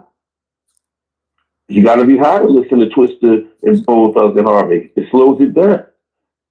If I smoke weed, I guarantee you, I'll be like, yeah, I understood everything the fuck they were saying. Okay. Okay. Now, TK Wright says they were a whole vibe. Okay, but did they have a move? I don't remember them having no movement. I don't remember no other rappers coming out of Cleveland like, yeah, this is our thing. Like, you know, I mean, so I don't know. I don't think we can go with that. TK Wright sitting up here talking about Biggie and help them do nothing. He did. He did, dude. You gotta let it go. I'm gonna let it go, but I'm gonna just say this: T. Carey Wright is also the one that said Ricky Bell was a shit before New Edition too. So I'm not gonna believe T. Carey right now. How you like that? Ricky Bell was the shit before. You disrespect Ricky Bell. So now T. Carey Wright, I don't believe that you said right now. All right, cool. Biggie the shit. Now let's move on to what else you want to say. All right, so I'm just saying, I'm just trying to unpack why certain regional forms of music did blow and why some didn't. You know, so, you know. What is some regional forms of music? Like, are you just talking about rap music or just music in general? No, like we talked about go-go. We talked about Hyphy. We talked about Chopped and Screwed. Like, these were movements. These were not just songs.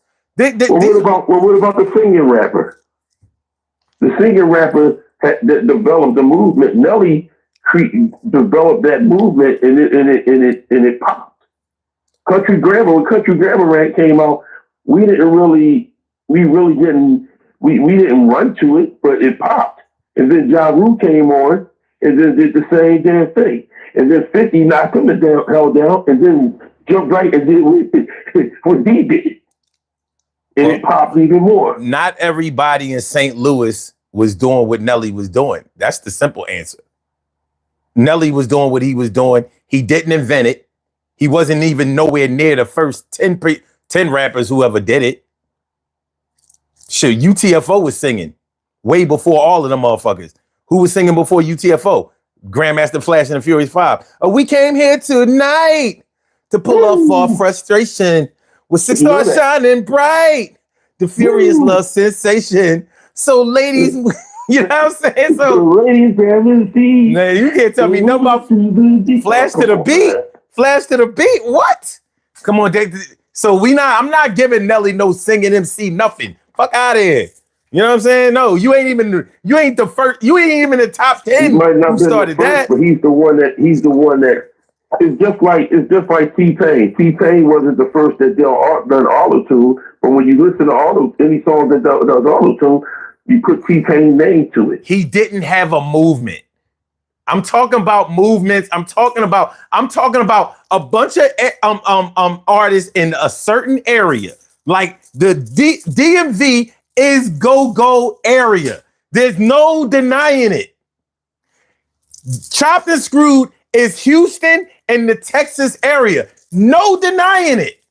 Hyphy, Bay Area, California. No denying it. I'm not talking South Central. No. Gangsta rap, West Coast. There was a definite West Coast style of rap, which was that gangster shit, that gangster rap. And it definitely caught on. You can't say that gangster rap, oh no, we was doing that shit on the East Coast. No, not the way they was doing it. Not even close. They shit was slower and it represented more of their region. You know what I mean? It made sense that they made songs that you had your top down, because if you ever been to California, you see the way that the landscape is spread out. You come to the East Coast, you see tall buildings. The streets are smaller. It's a lot more. The traffic is condensed. You're not in touch with the sky in the same way.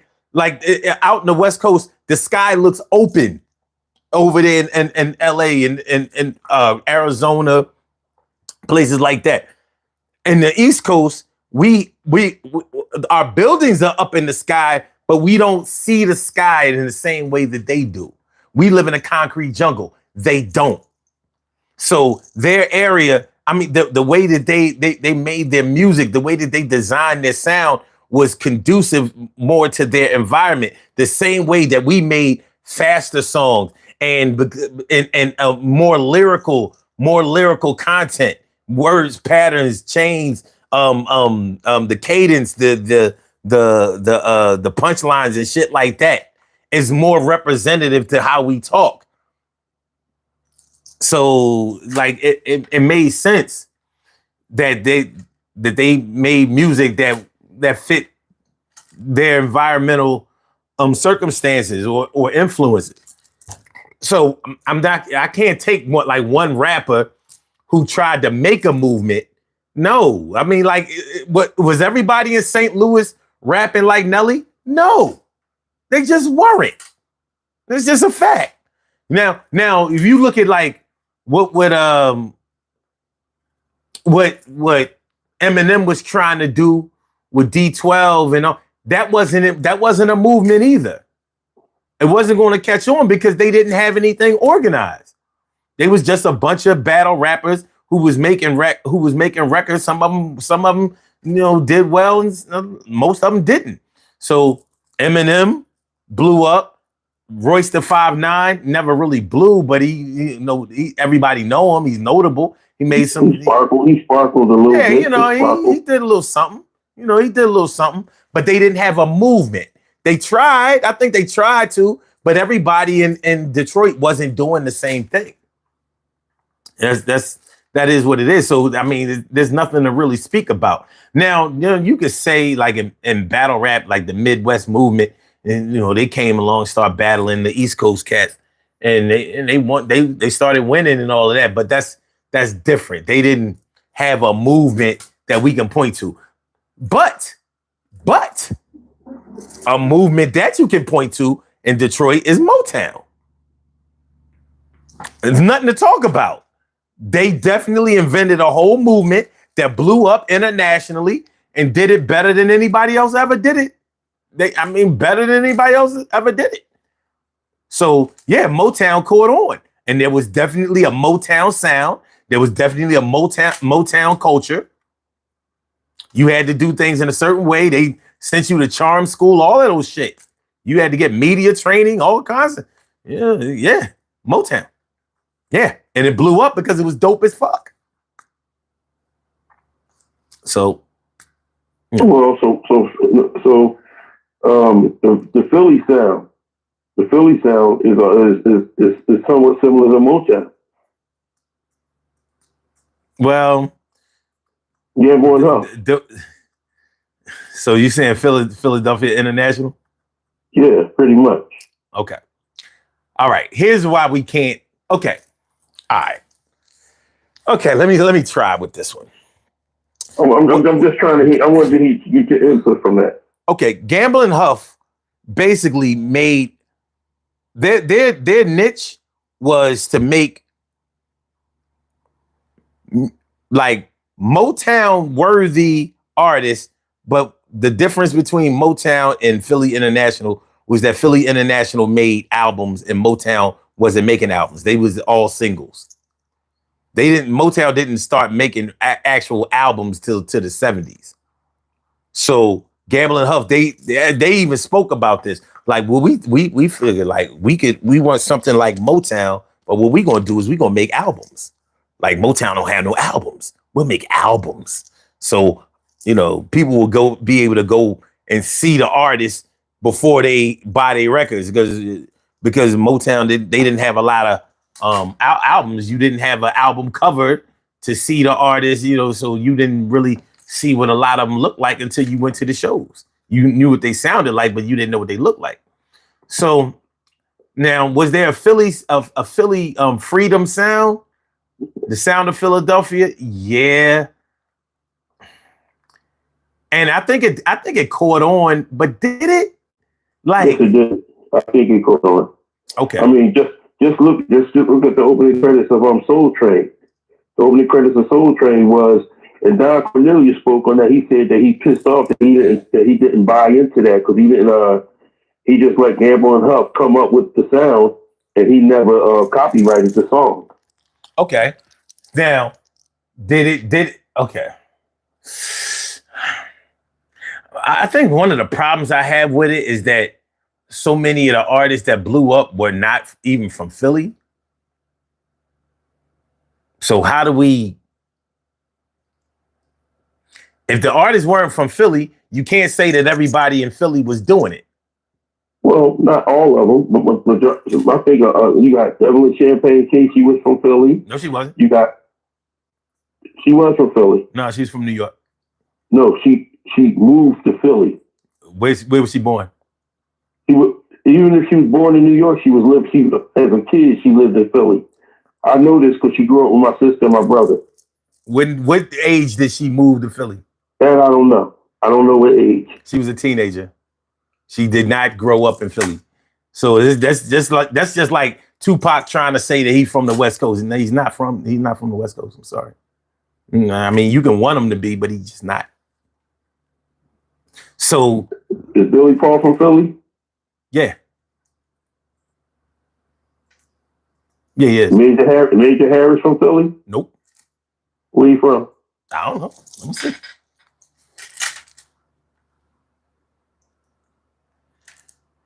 We don't have to get down and start. Where is Major Harris from? Richmond, Virginia.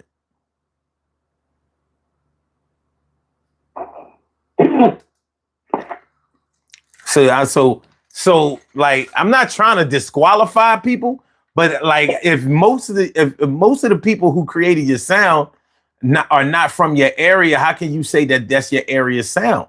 Like it's your producer's sound, but it's not the area. I mean,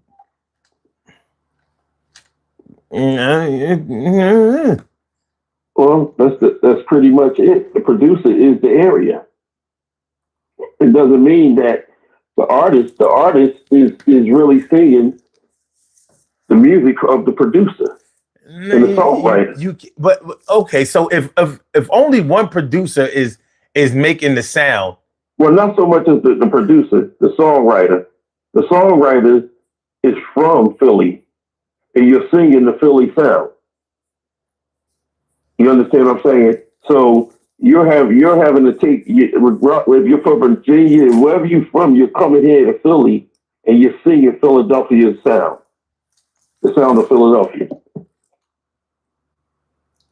You know, and just like I'm sitting on the phone and I'm throwing names out, and you looking them up through Google to find out where these people are from. People automatically think they're from Philly because of the sound of Philadelphia. Evelyn Champagne King was born in the Bronx, New York.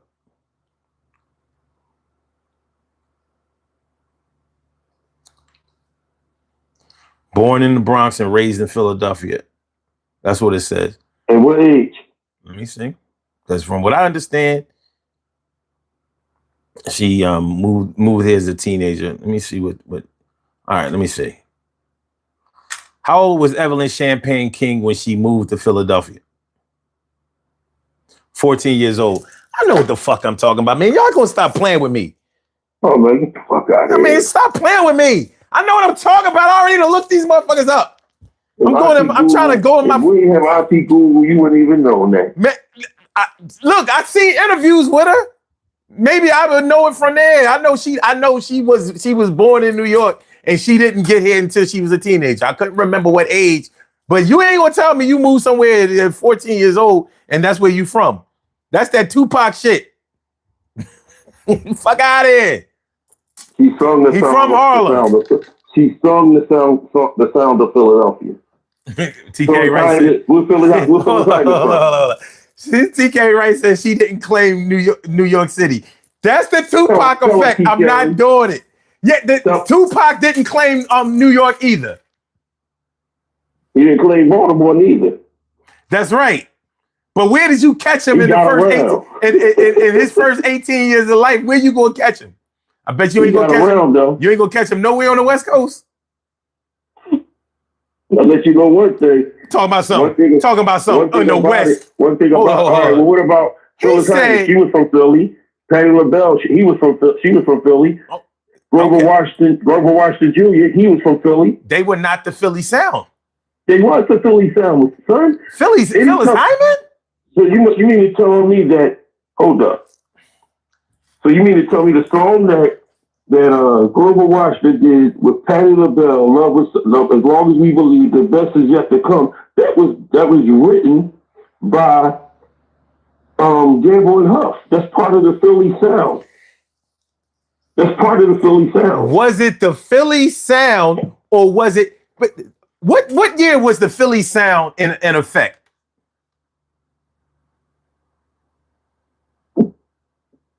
You ask Google that? No, I'm asking you. No, ask Google. No, you got IT Google right there. I want to get it from you first. I believe it was in the 70s. It was definitely in the 70s. Now, that song by Grover Washington and Patti LaBelle, when did that come out? In the 70s or the 80s? It was the late 70s. The late 70s. Okay. And you saying that's the OJs, all in the 70s. The OJs in the Blue Notes, all in the 70s, and they all from Philly. The OJs are not from Philly at all.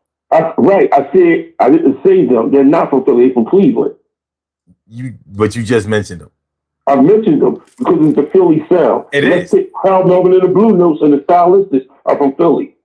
I will definitely credit Harold Melvin and the Blue Notes with the Philly sound. What about the Stylistics?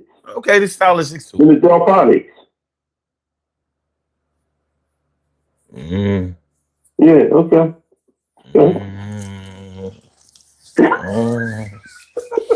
I'm saying, listen, you trying to make something into what it is. Like What I'm saying, son, is that I'm gonna say this. You're absolutely correct that some of these people were not born in Philly, but the sound they sung gave them their notoriety. The area that they sung up, the sound of Philadelphia is what put them on the map. okay. Gamble and Huff is what put them on the map. So you instantly think they're from Philly or they're part of the sound of Philadelphia. Did other places start doing the sound of Philadelphia? That's a good question. Well, that's a good question. That's a good question. Because if you really look at it, right, at that point in time, the two dominant record companies out at that time was Motown and Philly International. Well, we know that other places started doing the Motown sound. The whole world did it. So you don't think that anybody did the sound of Philadelphia? I'm asking. Because listen. Do my homework. Okay. Now remember, this show is about the reason why certain regional music didn't spread out. So we went over how just like, well, if that's the thing, this TK Wright said that other places do hyphy. No. Right. But you mean to tell me that there was nobody out there that was influenced by the Philadelphia sound? I'm not saying that. You're mixing apples with oranges. We talked about how Chopped and Screwed didn't get everywhere. We talked about how Hyphy didn't get everywhere. We talked about how Go-Go did not get everywhere. Now, we were also talking about why certain regional forms of music or whatever, why they did. So we talked about house music. We talked about gangster rap. And now we go into the Philly sound. Now that we having a debate or we having a struggle about the Philly sound because I don't know if other places did the Philly sound. So now that's the part I gotta do my homework on. So I mean, now if you say Motown, there's no doubt you can point to anywhere where Motown with a Motown sound was copied by other people, and everybody who was on Motown wasn't from Motown. They took artists from other places, just like we talking about with Gamble Huff, but it was absolutely the Motown sound. Absolutely. They damn near branded it. They wrote the songs. They had their own house band. Hold up. I got you right here, bro. Okay. Spinners did the sound of Philadelphia. Because they weren't from here. You know what? That sounds. You know what? I'm going for that. I like that. Okay. There you go. Hold on. What was the other group? Chi-Town had the Chi Lights. That was Philly International. It was? The Chi Lights. Were they? Yes. Okay. Yes. I didn't know that. Yes. Okay. Because Linda Creed and what's his name? I forgot the other guy's name. They were Philly International, but do you consider them to have a Philly sound? Yeah, the Chi Lights sound. If you listen to the Chi Lights, the Stylistics, and the Delphonics, you will find similarities in all their voices. In Blue Magic, especially Blue Magic and the Chi Lights, because they each had a falsetto. Yeah, I didn't consider the Philly sound that had falsetto. Yeah, they had the. If you put all of them, what artist from Philly? What artist from Philly? Hold up. What artist from Philly ever sung full falsetto? Say that again. What artist from Philly ever sung falsetto? What? The Delphonics. Yes. Right.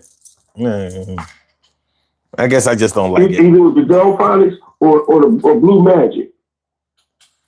They were. I said from Philly. Yes, from Philly. Blue Magic ain't from Philly. Yes, they are so. Are they? Where was the group Blue Magic from? I could have sworn they was from Jersey. Oh, say they from Philly. I told you, man. It's like, Yeah, you told me. You told me. You got me. Okay, fine. Philly had some of the best R&B groups from the '70s and shit. You got Harold Melvin and the Blue Notes, you got Blue Magic, you got the Delphines, you got the Stylistics. Okay. I ain't gonna deny that. I ain't gonna deny that they had good groups. You know, but the sound of Philadelphia, you know, I mean, it did come out, but it didn't have a staying power. Motown had a staying power. Yeah. You understand what I'm saying? And the thing about Philadelphia International is that majority of the people. Hold on a second. Hold on. You have a call from. Yeah. All right, go ahead, Troy. Finish what you're saying. Majority of the people that wrote for Philly International wind up singing for Philly International. And let me tell y'all something.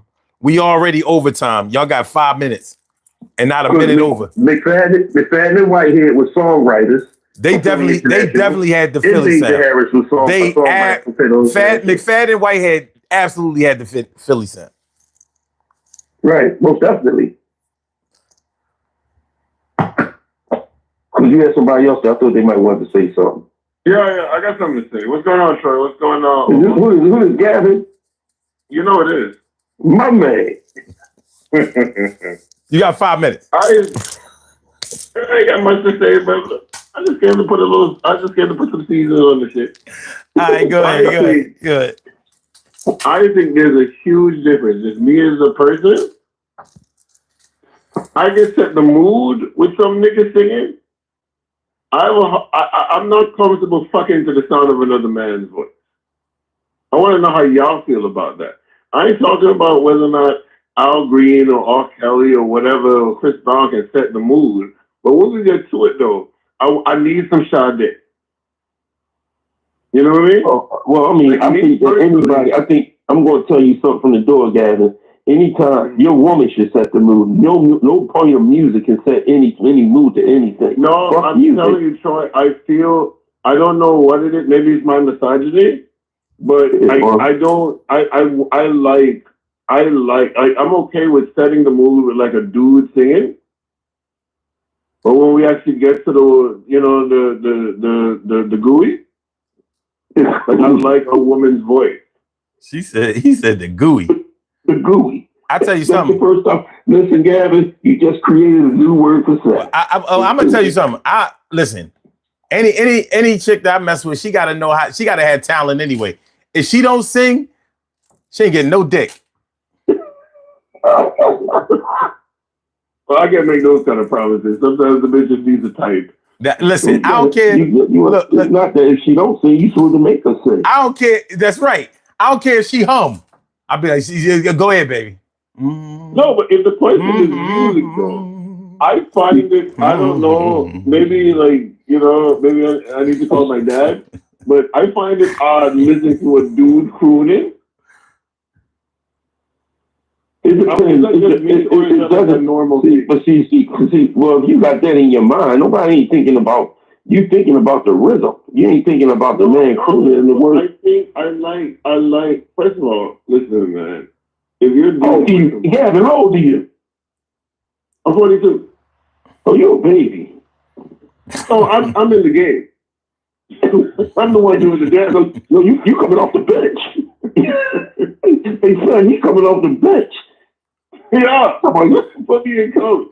You know, them nasty ass 80s babies, them crack baby ass 80s babies. Like, yeah, I mean. He's 42. Come on. I'm gonna put you out, motherfuckers, in charge of the applicants. I don't know what the fuck kind of benefits you talking about, but I do like personally, right? I like a woman. Like I like female R&B. I mean, I'm with you on that. And I, honestly, Gavin, for real, I feel you on the whole, you know what I mean, the female music. If I gotta listen to music, I would rather it be a woman sing. I want to hear some Mary J. I want to hear some Sade. I mean, even like if it's a Snow Bunny, I want to hear some Feist. I would much preferred to like I want to be the male presence in the room.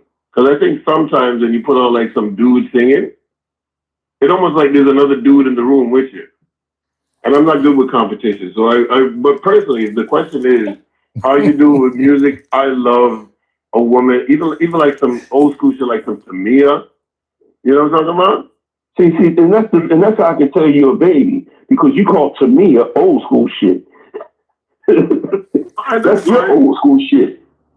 No, I mean, that's his old school shit. The general point I was trying to make is, if I'm getting down, like I could set the mood with some, R. Kells or some Al Green, but when we get getting to it, my personal favorite is Sade. So Sade, first of all, it got that slow groove, and I don't know if I should say this on the internet, but anyway, like I'm a stroker. Okay. You know what I mean? Like I'm gonna get to it. Like we got nowhere to go. You know what I mean? And Sade, I think more than almost anybody, sets a vibe where you can really just kind of enjoy yourself. Because I mean, just like the music play. Yes. Because some niggas is sports fuckers, and that's not real. You know what I mean? You don't get a medal at the end of this. Yeah, I gotta try to find my way to get to the gooey. The motherfucker came up with the term the gooey. I never in my life thought I was talking about sex that way. Yo, I mean, maybe you the shit. Look, Gavin, you the shit, man. I like to thank you for giving me. I would like to thank you for giving me the terminology, the gooey. Fucking gooey. You know what I'm talking about? First of all, if we don't make a mess, we did it wrong. If it's not a little bit awkward, dude, the best sex is awkward. Am I like well, you're awkward and spontaneous. No, nigga, I ain't saying spontaneous. I said awkward. Well, shit, awkward, spontaneous. Spontaneous is another word for awkward. Regular. I'm talking. No, that's not. No, that's not. We can't really look at each other. It's you wake up the next morning. You wake up the next morning. You be like, I ain't even washing my bed out, man. I'm gonna keep that right there. All right, y'all. 5 minutes is up. I want to thank y'all both for calling in. That's what's up. Love you, boy. All right, man. Y'all take care. Have a good night. All right. All right. Oh my God, boy. Nah, it's good shit. Listen, y'all. Y'all understand what nigga been going through. That's all. Trust me. In another world, I'd be willing to stay. Boy, I got to go. Tag, China. All right. What we gonna do? What we gonna do is we're gonna do these birthday shout outs. We have some birthday shout outs to do. Some people were born on this glorious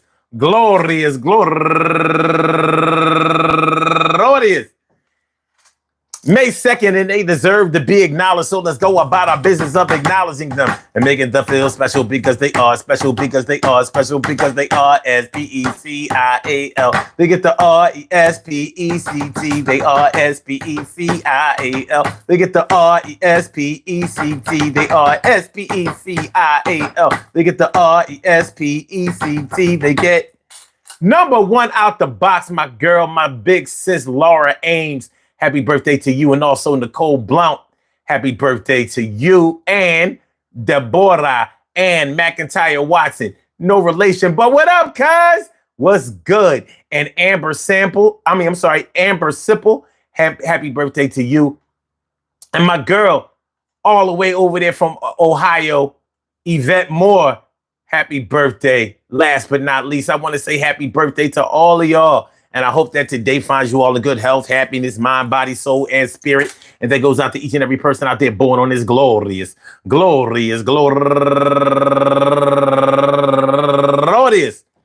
May 2nd, anywhere out there in the world, worldwide, internationally, and universally. All of y'all go ahead and turn up.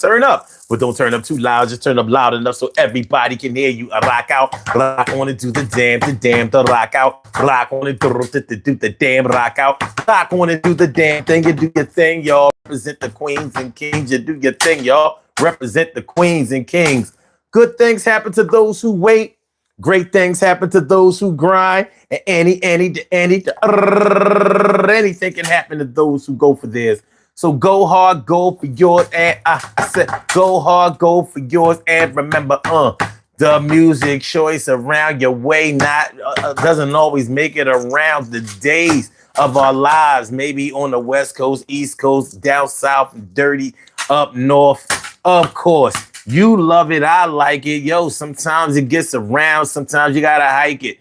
Gotta hike the ball. It went spread out to all of y'all. Sometimes it's just y'all around the way, around the hood. Yo, you listen to the shit, it sounded good. I wish that more people could hear it and feel like it's a plain spirit. Nah, let me stop playing with y'all. Hold on, let me do this shit. Listen, y'all. Regional music. I wish we had more. I wish we had a chance to learn more regional music from around the country, whatever. There are also music forms and different music genres overseas. Like one music form that was very popular in like in the England area, like London, was garage music. I know a little bit about garage music. I know some of it is really, really good. But garage was really blowing up at one time. But did it catch on around the whole world? Depends on how you look at it. They took a little garage here, little garage there. Everything can blow up and have staying power, like my man Troy said, like hip hop music, you know. And I think that was a very good. A good word to describe it, like staying power. Does your form of music have staying power? You know, because it may have had its time in the sun, and history can't be erased. It happened the way it happened. You know, blew it up. Let me see. Give you an artist. Who are some popular garage music artists?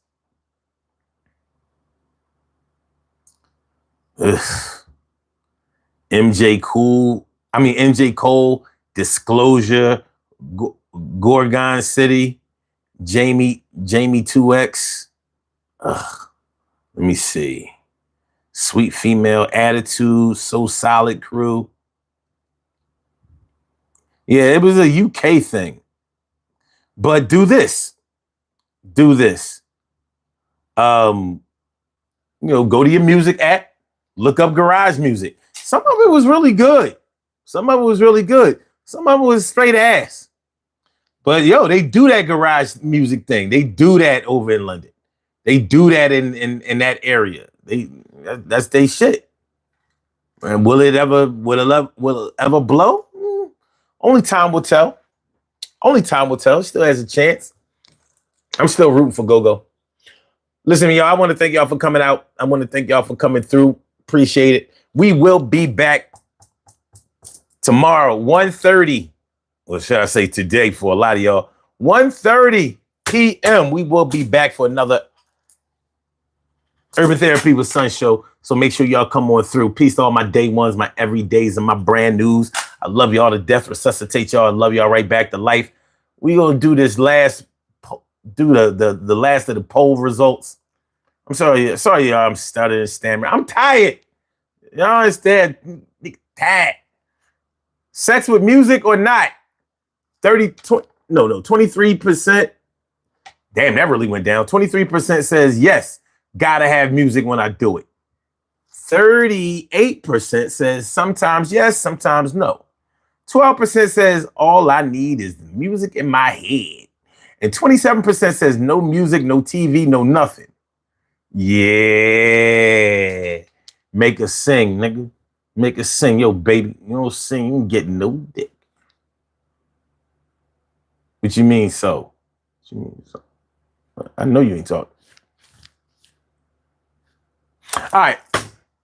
Yo, hit the like button, share the show, subscribe to the channel. If you haven't subscribed to the channel yet, you know what it is. We'll be back tomorrow afternoon, 1:30 p.m. 1:30 p.m. Rocking around with the Benz in the beat. All right, y'all. Peace. We out.